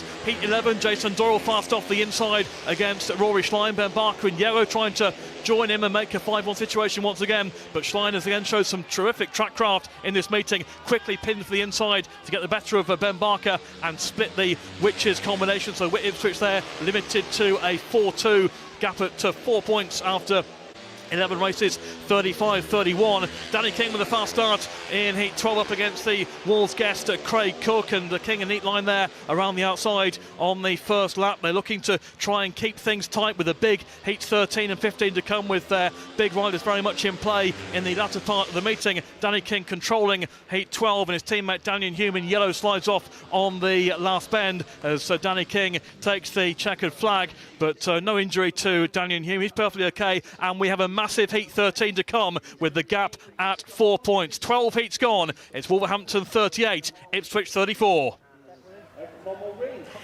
Dave, thank you. Well, we're used to seeing Phil on the Speedway Grand Prix circuit, usually with mud and shell all over you, so you're looking very smart. New position, CEO of British Speedway.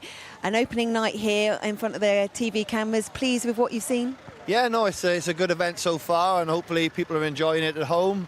Yeah, I've come on board to help British Speedway, and hopefully a few things I've done here and there can help lift the levels, and that's the plan. And it is nice to see some things replicated of what we do see on the Grand Prix circuit, particularly coming out of the starts here. Yeah, you know, it's something that I've tried my best to push, and a lot of stress in the last few weeks making sure it all arrived, and yeah, I'll be the one taking it home tomorrow and washing it as well, so I don't know what I've signed up for really, but yeah, you know, I want to see the sport prosper, and I want to do everything I can to help Speedway get to the next level. Yeah, absolutely. And then just a word then on the meeting.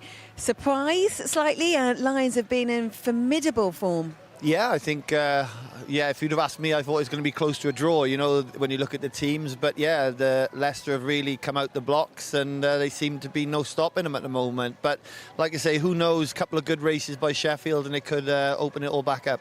Phil, thank you for chatting to us. Good luck cleaning that mat tomorrow. Thank you. I'll need it, I think. Keeping you busy. Well, we do have a few more heats remaining here in Beaumont Park.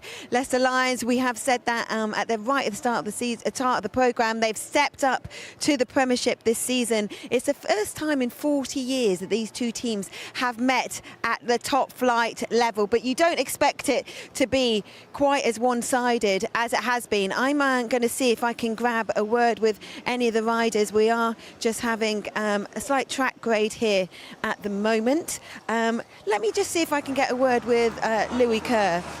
Louis was riding for Kings Lynn last year and rejuvenated form when you went to Leicester, but Louis, it's been a really difficult night tonight.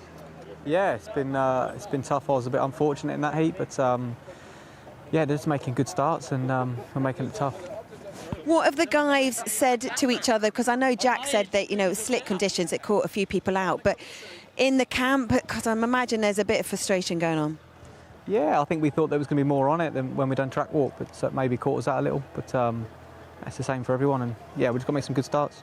Right. Good luck for the remaining of the meeting. Let's head to Scott Nicholls now. Yeah, thanks, Abby. Track conditions always catch your boys out, which means the starts are even more important. This is going back all the way to Heat 1. Jack Holder on the outside here. Just take a look at the boys as they come into the first turn. Look at the body language here. Justin Sedgman already knows that he's making a good start. Jack Holder there. If I just throw his frame a little bit further forward, he's taking a look. He can see what the opportunities are going to be in that first turn. Justin Sedgman runs out, and Jack Holder's there up the inside. Doesn't quite pan out right from there because Max Frick made a good start. But the important thing is these boys are looking at each other, working as a team. The Sheffield boys are struggling, but the Leicester Lions are dominating the proceedings tonight. It's a tough one. It's not a score that I expected. I thought the Sheffield boys would give them a better run than they have done. But the Leicester Lions are showing their strength. They're coming to Premiership and they're doing well. So without further ado, we'll hand back to Kelvin commentary. Thank you, Scott. And there's no doubt that the scoreline is looking very encouraging for the home team. Sheffield Tigers need to keep battling away because I say the aggregate points will be vital when they come to the return leg. Allerton is no question that the Sheffield Tigers will be certainly fired up there to try and return the favour, as it were. 40 points to 26. They are now moving along nicely. The 45-point mark will be the win on the night, and they'll pick up the 2 league points, the Leicester Lions.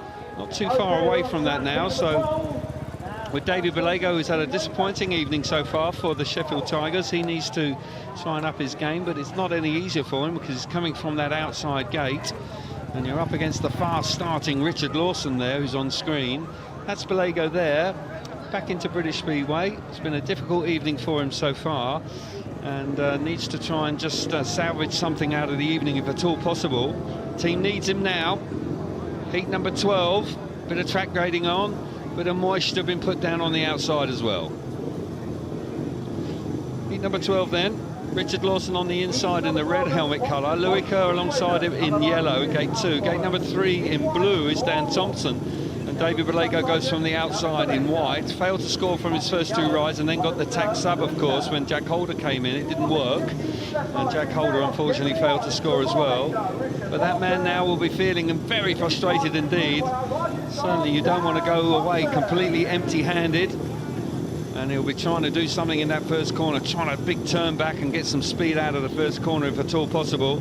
Louis Kerr will be frustrated, just got himself in the wrong place there in the first turn. It was a little unfortunate in truth, and he's coming out of gate 2 where we've seen riders make starts, but it's not going to be easy when you've got the fast starting Richard Lawson alongside you, and we know that inside gate's got plenty of grip. Home team looking at the monitor in the pits, they will be more than happy with the way things are going, and they're moving along. As I say, 45 points. If they hit that here, then the job is done with races in hand. So a 5-1 here will be very useful indeed. So heat 12. As I say, the Sheffield Tigers hasn't been their night so far, but they need to try and just keep pushing on if at all possible. Green lights on, tapes up, and we're underway. They charge into the first corner. Richard Lawson's made a smashing start there. Up the David Bellego's under back again, and once again it's looking great for the home team. They really are in dominant mood tonight. Just no stopping them. Thompson into second place as well. Here comes Louis Kerr up the inside. Great move from Louis Kerr, showing great speed. Super move from Kerr. He found the speed out of turn 4 and just slips nicely into second place, with Dan Thompson relegated back to third place. Keep your eye on Kerr. Kerr's quick here. Richard Lawson's out in front, but Louis Kerr looking very threatening in second place. He's tight. It's tight down the back straight. Good race here now. Can Kerr now use that inside line? Bit of dirt coming off there. Awfully close into the last lap. Can throw a blanket over the first 3. Thompson round the outside, Richard Lawson in front. Here comes Thompson now back into the picture. Kerr, one last blast through the last corner. Lawson's got it. They've got another 4-2, they're nearly there. nearly there now, the home team. They move on to 44 points. Almost guaranteed a win. Not quite there yet. But nonetheless, another fine effort from the home team with Richard Lawson. Fast starting, made that inside gate work, didn't he? And Louis Kerr rode strongly to come through into second place, but he couldn't quite get to that man. And Richard Lawson, once again, rock solid here this evening. Doing fine, fine work. Just piling in the points, really is a reliable man. And the sort of rider that every team would like to have in their side. So the result of heat number 12 then is Richard Lawson out in front, 3 points for him. Louis Kerr, a fine ride in second place, 2 points. Dan Thompson back in third, picks up a point. And Balago, well, his woes continue, he misses out. So let's get some more reaction. Let's pop down to Scott Nichols. Yeah, thanks, Kelv. Richard Lawson, he really is a dominant gator, and he takes full advantage of that inside gate there. Lets the bike just drift up a little bit, but he's streaked away. But what a fantastic first turn there from Dan Thompson to cut through the middle of the two. But Louis Kerr rides a smart third and fourth bend here, stays just down that little bit lower, just hits that dark spot there, just lets the bike run up the inside. But Richard Lawson there, just head over the handlebars. There's a sneaky little look to his right-hand side there. You can see that he's well clear of Louis Kerr. He doesn't have to worry about him cutting back. So he lets that bike run up the outside, but smart first turn from Dan Thompson, reads it very, very well, drifts down that back straight, but Louis Kerr knows the track well inside, and he was a big threat, Louis Kerr, big threat to the boys on the inside there, but not quite enough. The Leicester Lions extend their lead. And a back straight. And I think Abby may be joining someone down trackside. Yes, Scott, thank you. Stuart Dixon, you came and introduced yourself at the very top of the... But actually, before we even went on air, and you said you might have trouble understanding me, but I'm sure I can understand that you must be delighted. Yep, it's the sort of performance that we're capable of. There's no doubt about that. 16 points up against a very good Sheffield team. And if I'm being ultra critical, we threw away a lot of points in the first 4 or 5 races. I know they'd done so in one race as well, but... we know that when we go to Overton, it's going to be difficult, and we want to get that extra bonus point, aggregate bonus point that goes with it. So every point's a prisoner, and that's what I'm just telling the guys there. Yeah, I was just about to say, I saw you speaking to Nick Morris. What were you passing on? Basically said that gate 4's no racing too good now, so get round nice and early, and hopefully we can get as close to gate 3 as you possibly can, because gate 4's been it's not been the best of gates. It's a racing line where everybody races over, so I've told Nick to maybe cheat a bit and get as close to 3 as possible. We were speaking about possibly the pressure for the Lions coming in and stepping up to the Premiership, but we haven't seen any of that pressure tonight. No, we put a decent side together at the start of the season. Max Frick was finding it difficult to find, a set-up to get him going here. You can see tonight he's now dialed in. You've seen it at Grand Prix. He's riding well, and he's leading for the front. And all of a sudden, when your number one is winning races for you, it just goes right through the whole team. So we're a good team at home, you know what I mean? And we're now beginning to grow a bit, yeah. Stuart, thank you for chatting to us. Let's rejoin Calvin. Thank you, Abby, and good to hear from Stuart. And he's absolutely right when he says his team cannot relax, because there's no question that the Tigers will be very keen for a revenge when we have the second leg, and every point for both sides. And with the introduction of aggregate points over 2 legs gives plenty of motivation, even though it's looking very likely that the home side will clinch a victory here this evening in this race. But nonetheless, Jack Holder and Adam Ellis for the Sheffield Tigers will still be looking to push on. They've got gates 1 and 3. They'll be hoping it works for them here in the big number heat 13. The big hitters out once again. Jack Holder has been a little up and down so far this evening. Heat 13 is with us then. Jack Holder will go from the inside in whites. Gate number 2 in red is Max Frick, who's going along very well this evening, really back to his best. Gate number 3 in yellow is Adam Ellis, and on the outside is Nick Morris in blue. Could be a very interesting race indeed. As I said, the result for the win is certainly looking very much like the Leicester Lions are going to pick up the 2 league points, which they'll be delighted about. But in that last interview with the team manager, Stuart Dickinson, he knows that the Tigers will be very strong at their place, so they will want to keep it to 16 at the very least, try and build on that if they can. And for the Tigers, the reverse, of course. They'll want to try and eke into that and try and make it as respectable as possible. No doubt about that. Plenty of work going on the start line now. So important to get away to a good start. It is slick out there, so overtaking it is at a premium. So the emphasis on starting tonight has been right up there. This man now, who has had a little bit of an up and down night, but when he's hit the front, he's looked very impressive indeed. No question about that, but Max Frick is unbeaten by an opponent so far this evening, so he's enjoying a great night at Speedway for his new club. So here we are then. Big race in prospect, heat number 13. The big hitters out here. The tapes are up. Holder's made a smashing start on the inside. Absolutely superb there. Bushleck round the inside. Oh, runs into his teammate. Here comes Frick. What a move from Frick. Brilliant stuff from him. Got to say, Adam Ennis is right in the thick of the action as well. Brilliant stuff. Got to say that once again we're seeing some superb speedway here. Nick Morris is absolutely superb into second place. What a brave move from Morris early on there. Absolutely determined to get into second place. Frick's out in front. It's all over now really, bar the shouting for the Sheffield Tigers, because the Leicester Lions are absolutely romping away here. Look at Frick go. Majestic on the bike, silky smooth out in front. Determined ride for Nick Morris back in second place. Tigers have had no answers tonight. Adam Ennis is out the back. But the night is belonging to the Leicester Lions through the last corner. And they're going to pick up the 2 points here tonight with victory in Heat 13. Superb stuff once again from Frick. I mean, he was jet propelled out in front. Stunning stuff from him. And a great effort from Nick Morris back in second place to join his teammate for another massive 5-1 in Heat 13. Wow, what a performance from the home team. They really have set down a marker here. Look out the rest of the league, because the Leicester Lions mean business this year. Up into the big league for the first time and delighting the home crowds with a stunning performance here at home and our opening show. And great to see Max Frick, such a classy performer. Two-time Grand Prix winner, of course.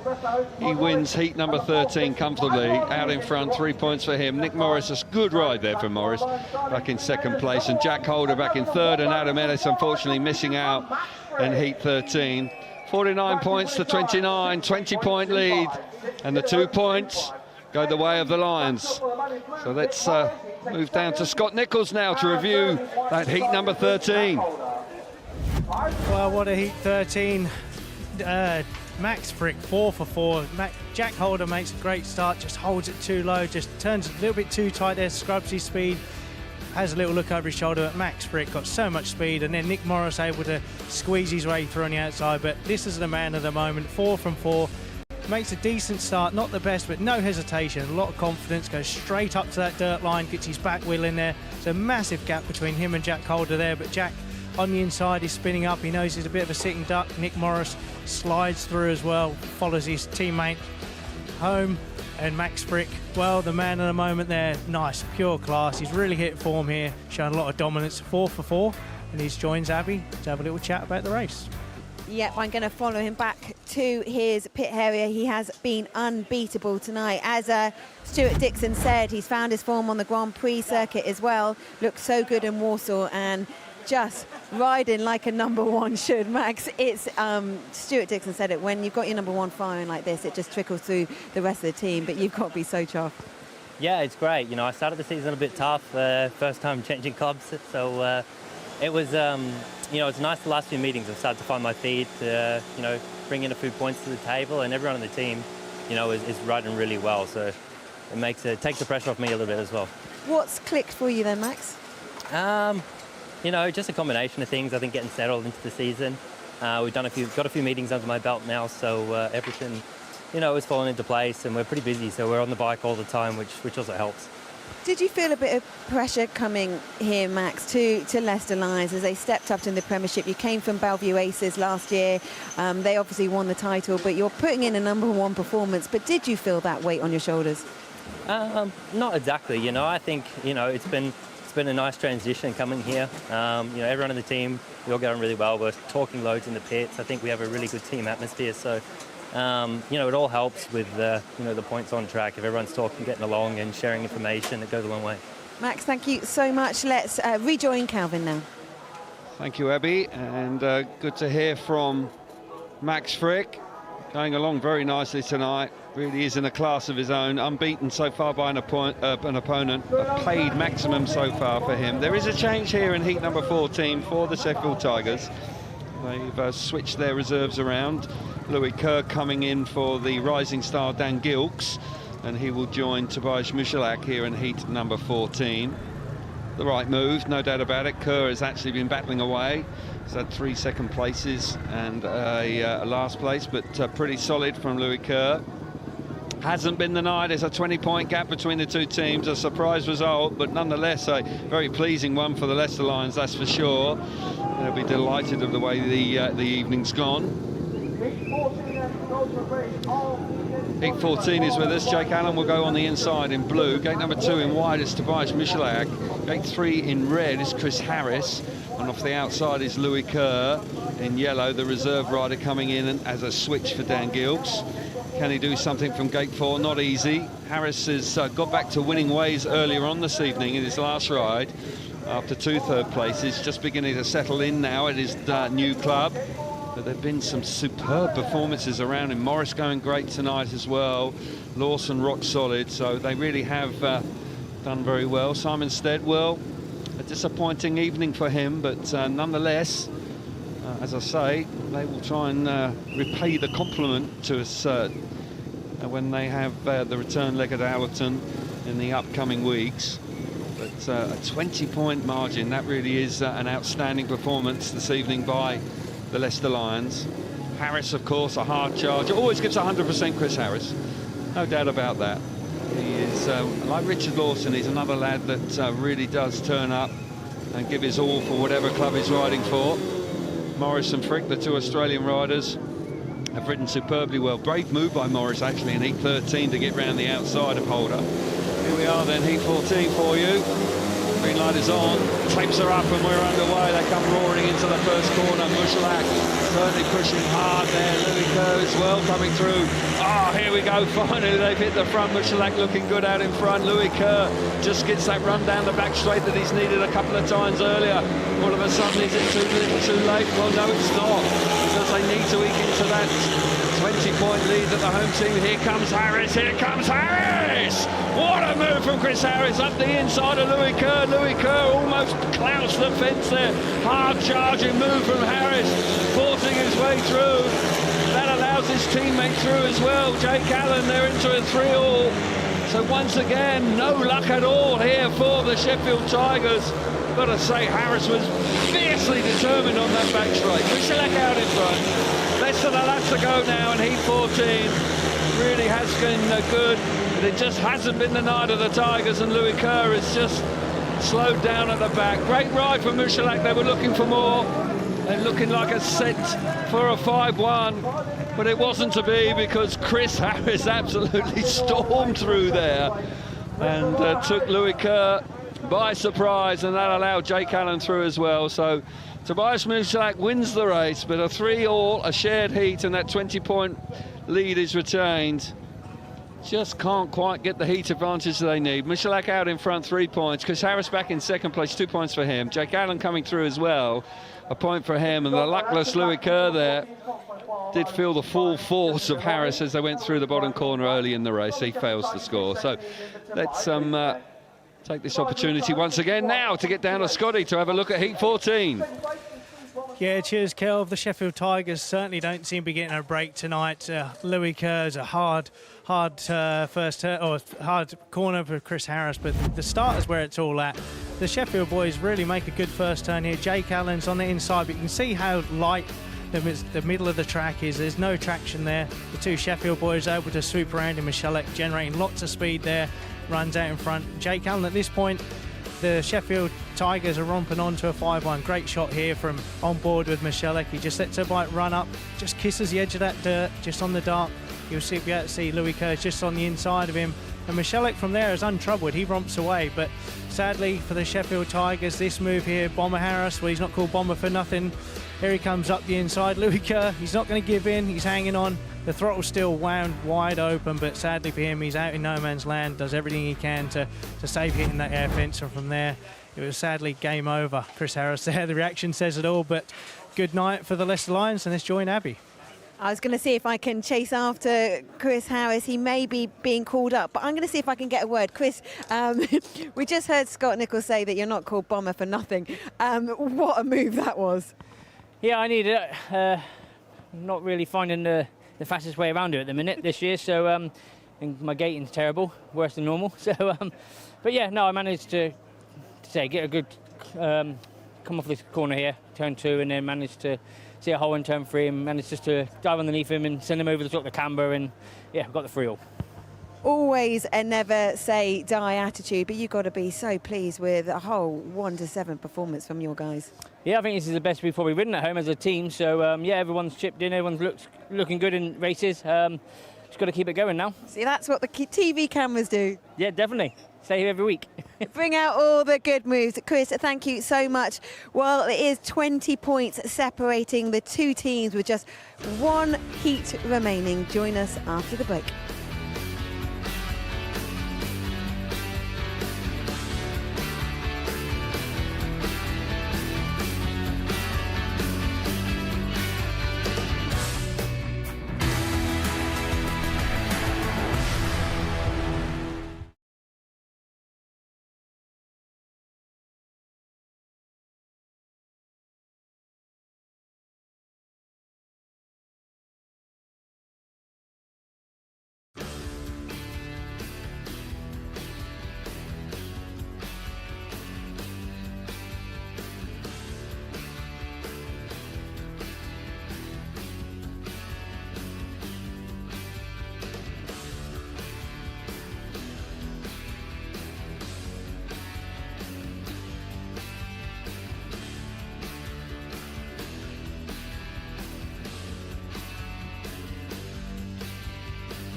Turns up, we're ready, we have the line-up for heat number 50.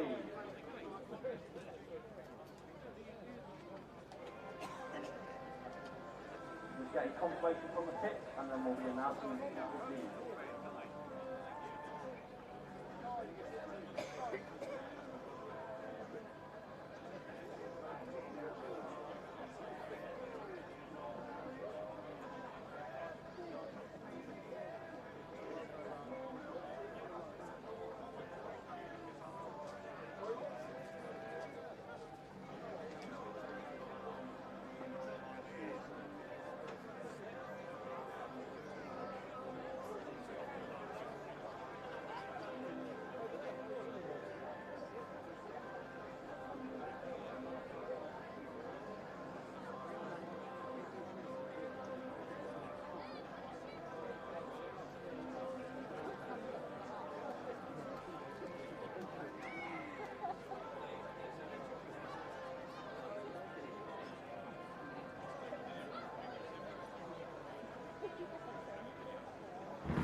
Welcome back to Beaumont Park here in Leicester for our opening match of the Sports INSURE Premiership season.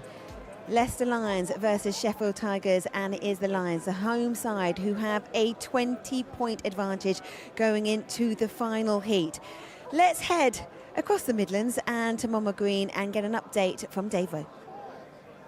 38-34 in Wolverhampton's favour. A massive heat 13 on the way. Sam Masters and Rory Schlein up against Jason Doyle and Emil Saifudinov. Flying start by Sam Masters there in red to get the advantage into the first bend. He leads Jason Doyle, who tries to move through on the inside, but Masters here with the lead 4 walls. Doyle in second place. Rory Schlein in blue around the outside off the third and fourth turns, and now trying to come through on the inside really tight there into the second lap, and it's still Sam Masters with Schlein pinning it really tight on turn 2, and Doyle trying to go back around the outside. And Wolverhampton here on a 5-1. This Witches combination have had so many 5-1s of their own this season. They're on the receiving end here of a Schlein lift coming off the fourth bend. That might send Doyle back through on the inside. And here comes Saifudinov as well up the inside, and then Rory Schlein in blue. Blast between the pair. Wolves back on a 5-1 here in heat 13. Masters way out in front. Schlein riding superbly to fend off both Doyle and Saifudinov. And this would be a massive result here for Wolverhampton if they go 8 points in front and get the 5-1 over Doyle and Saifudinov. It looks like they should do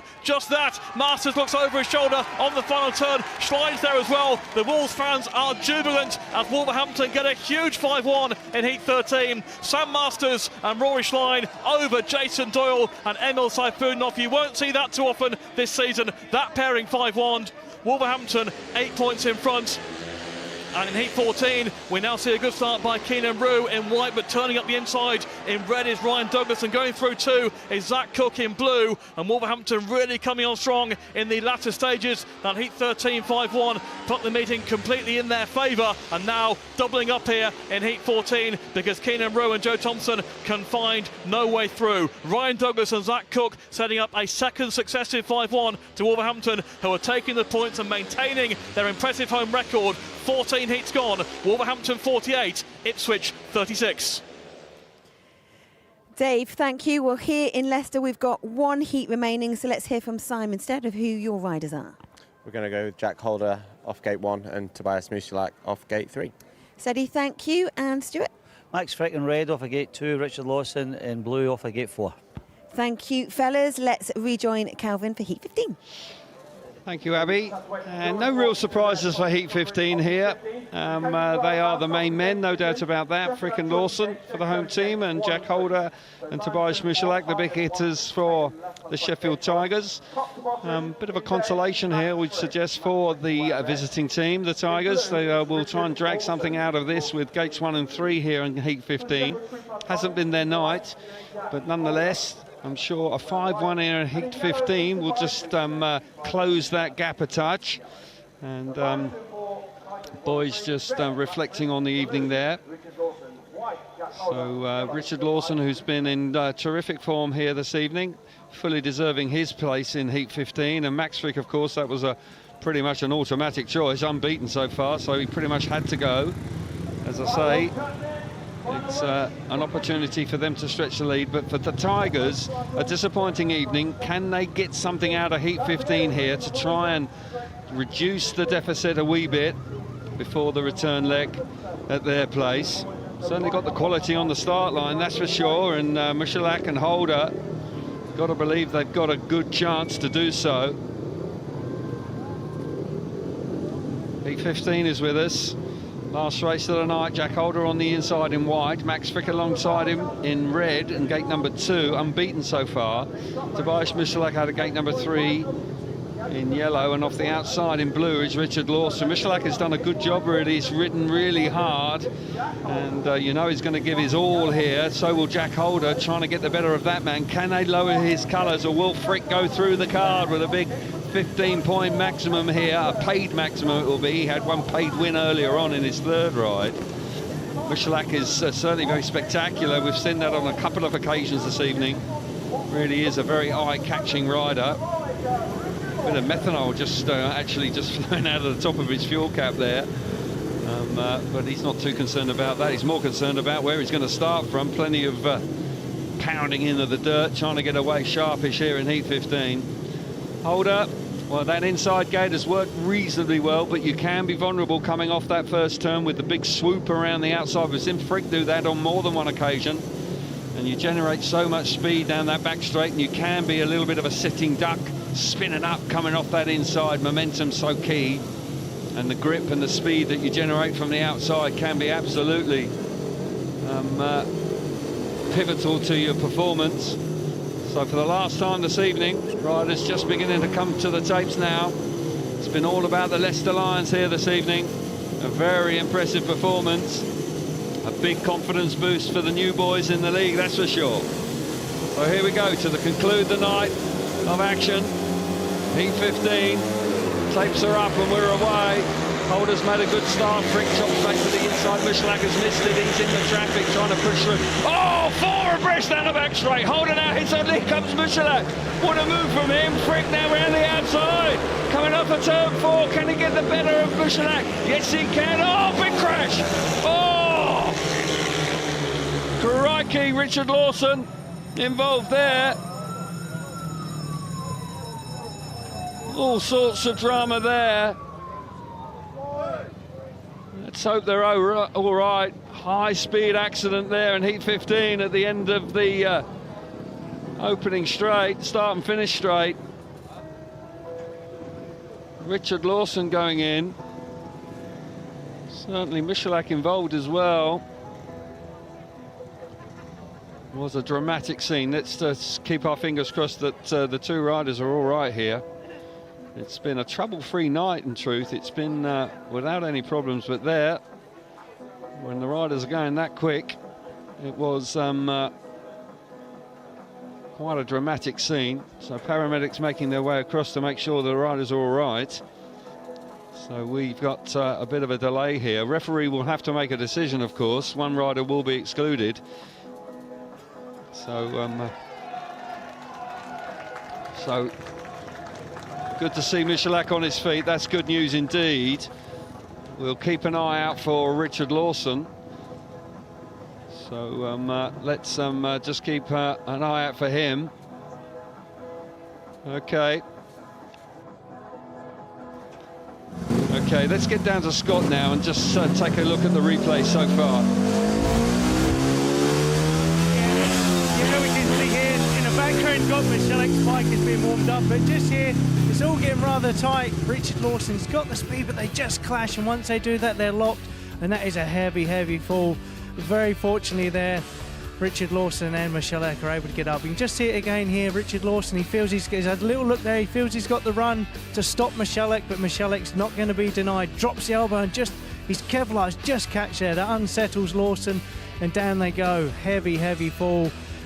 Richard Lawson there, so lucky there's the air fences here. I'm not sure how they're going to call this one because it's a real tough one. You can see the onboard here with Michalak. You just see his arm, or feel his arm gets tugged there, and it just pulls him down. But fortunately, they both can get up. We're still waiting to see who's going to be excluded for that one, but fortunately the boys can roll back, and blue is excluded there. So Richard Lawson, that's a tough call that, because he had to run up the inside, but Michalak just dropped the elbow on him. Like I say, those Kevlars caught, but let's get some reaction down with Abby. Scott, thank you. Well, loads of the guys were just stood around the monitor there. It was tense scenes, everyone hoping that obviously Richard Lawson and Tobias Michalak were okay after that high-speed crash. It is Richard Lawson that will be excluded. We'll have a rerun of Heat 15. The crowd giving the applause for the two guys that are back on their feet. Stay with us here on Eurosport Discovery Plus. Heat 15 coming up.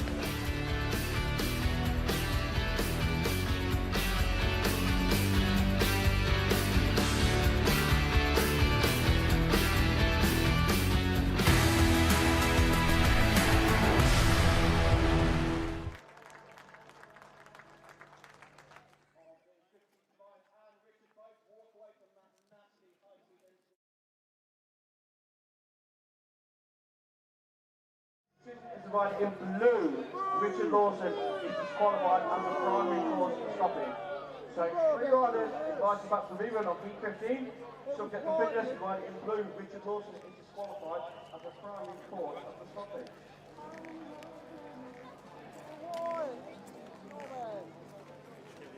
I just qualified.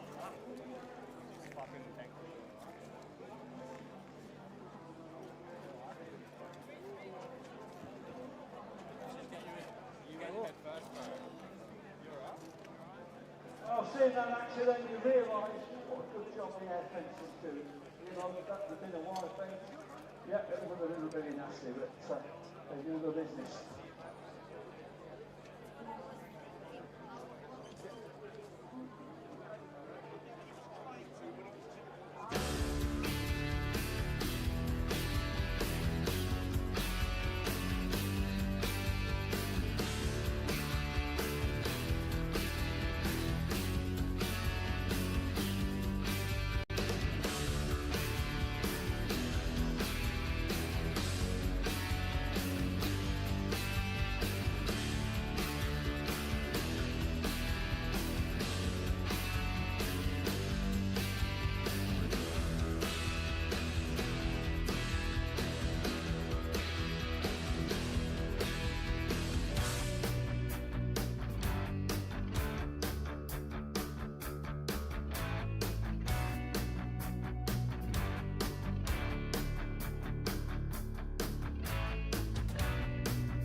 Welcome back to Beaumont Park for our opening match of the Sports INSURE Premiership season. 20 points separating the two teams tonight. The Leicester Lions have been on fire.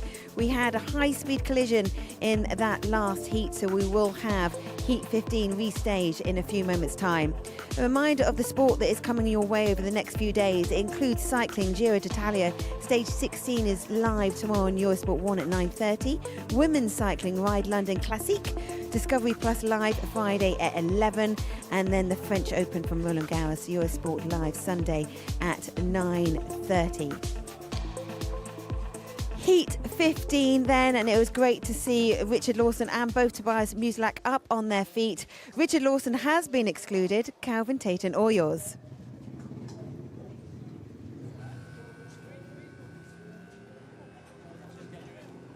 No doubt that he will be feeling a touch aggrieved. Heavy fall. Good to see him get up, though.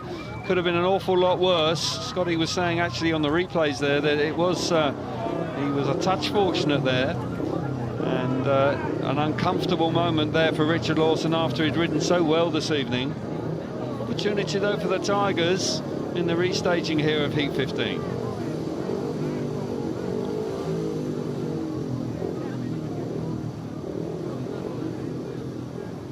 Heat 15 then, off the inside is Jack Holder in white, Max Frick alongside him in gate number 2 in red, gate number 3 in yellow is Tobias Muslak, and off the outside, of course, Richard Lawson is excluded, so no rider there. As I say, 3-1 here. Max Frick is unbeaten, he'll want to remain that way, but he's up against two riders that are going to be very keen indeed to try and get maximum points here. Disappointing night for them, but nonetheless, not sure everybody's agreeing with the exclusion, but it was a difficult call for the referee there. Could have gone either way. Bottom line is, both riders got up and walked away, which was very good to see. It could have been an awful lot worse. That was quite a high-speed crash. But here we are, Max Frick in fine form. Great to see him back to his best. As I say, he said it in the interview with Abby. He got off to You know, it was a difficult start, but he is a busy man. He rides in 3 leads and the World Championship as well. So this time of year, we'll be riding an awful lot, probably 3-4 times a week, dashing around Europe. Here we are then, second time of asking for Heat 15 to conclude the night. Our first broadcast of the season taped up. We're underway. Charging into the first corner is Jack Holder. Frick goes right out to the banking, but Holder's read that nicely. Muszalek up the inside. They slam the door shut down the back straight. Will Frick be beaten for the first time? Holder determined out in front. Muszalek as well. Frick chopping back to the inside. No room there. Muszalek now holding the mid-track. Frick trying awfully hard. Holder looks quick out in front. Frick hasn't given up the ghost yet, that's for sure. Pushing on in third place, but all of a sudden these two riders, from the Sheffield Tigers out in front. Got to say, Muszalek is going to have to work awfully hard to hang on to second place. Through that bottom corner, Holder looks set for a win. Muszalek now beginning to stretch away from Frick. Looking like they're going to get their first 5-1 of the night. Reduce the deficit just a touch. Everything up for grabs, of course, with the return leg in a few weeks' time. Through that last turn to conclude the night, and a touch of consolation for the visitors. Good ride there. They finished with a 5-1. They'll be pleased about that. But the night belongs to the Leicester Lions. Congratulations to them. They have been the better team throughout the evening. A good way to finish for the visitors, but nonetheless, they have been rock solid throughout this evening. Our first broadcast, and a surprise result. We were expecting a tighter tussle than this. We thought it could go all the way, but the Lions just have been that little bit better this evening. Crowd happy, delighted. They're going to be going home. 2 back-to-back wins at home, and they'll be chuffed to bits with that. The result of Heat 15 then. Holder out in front, good ride from him, 3 points. Muszalek working hard in second place, 2 points. Max Frick picks up the solitary point, just the 3 riders in the restaging of Heat 15. So we're underway now with our coverage. We're going to be coming regularly on Monday nights. A good opening meeting here and a terrific result for the Leicester Lions. So let's get down to Scott to conclude the evening. Yeah, thanks, Kelv. Saved the best till last for the Sheffield Tigers. They managed to pull something out of the bag here. Jack Holder, he wasn't going to have Max Frick swoop around the outside of him for a second time. Drifts out into the dirt. Max went a little bit too wide there, left the door open up the inside for Muszalek, who filled his way through. Max Frick there just working that clutch with his left hand. But Jack Holder makes a start. He runs up to that dirt, knows that Max is going to try and swoop around the outside, but there's nothing there. Muszalek up the inside. The boys romp away for the only 5-1 the night, but I guess the best way to round it out. Nice celebration with Jack Holder over the line. Over to you, Abby. Scotty, thank you. Well, like you say, consolation for Sheffield Tigers. The temperature certainly dropped here in Leicester, but for the Lions, they have been on fire. It's a huge night for them as the cameras in front of the opening match of the Sports Insure Premiership season. 16-point lead for Leicester Lions. What a night for them.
Our first match of the British Speedway season, 53-37, Lions versus Tigers.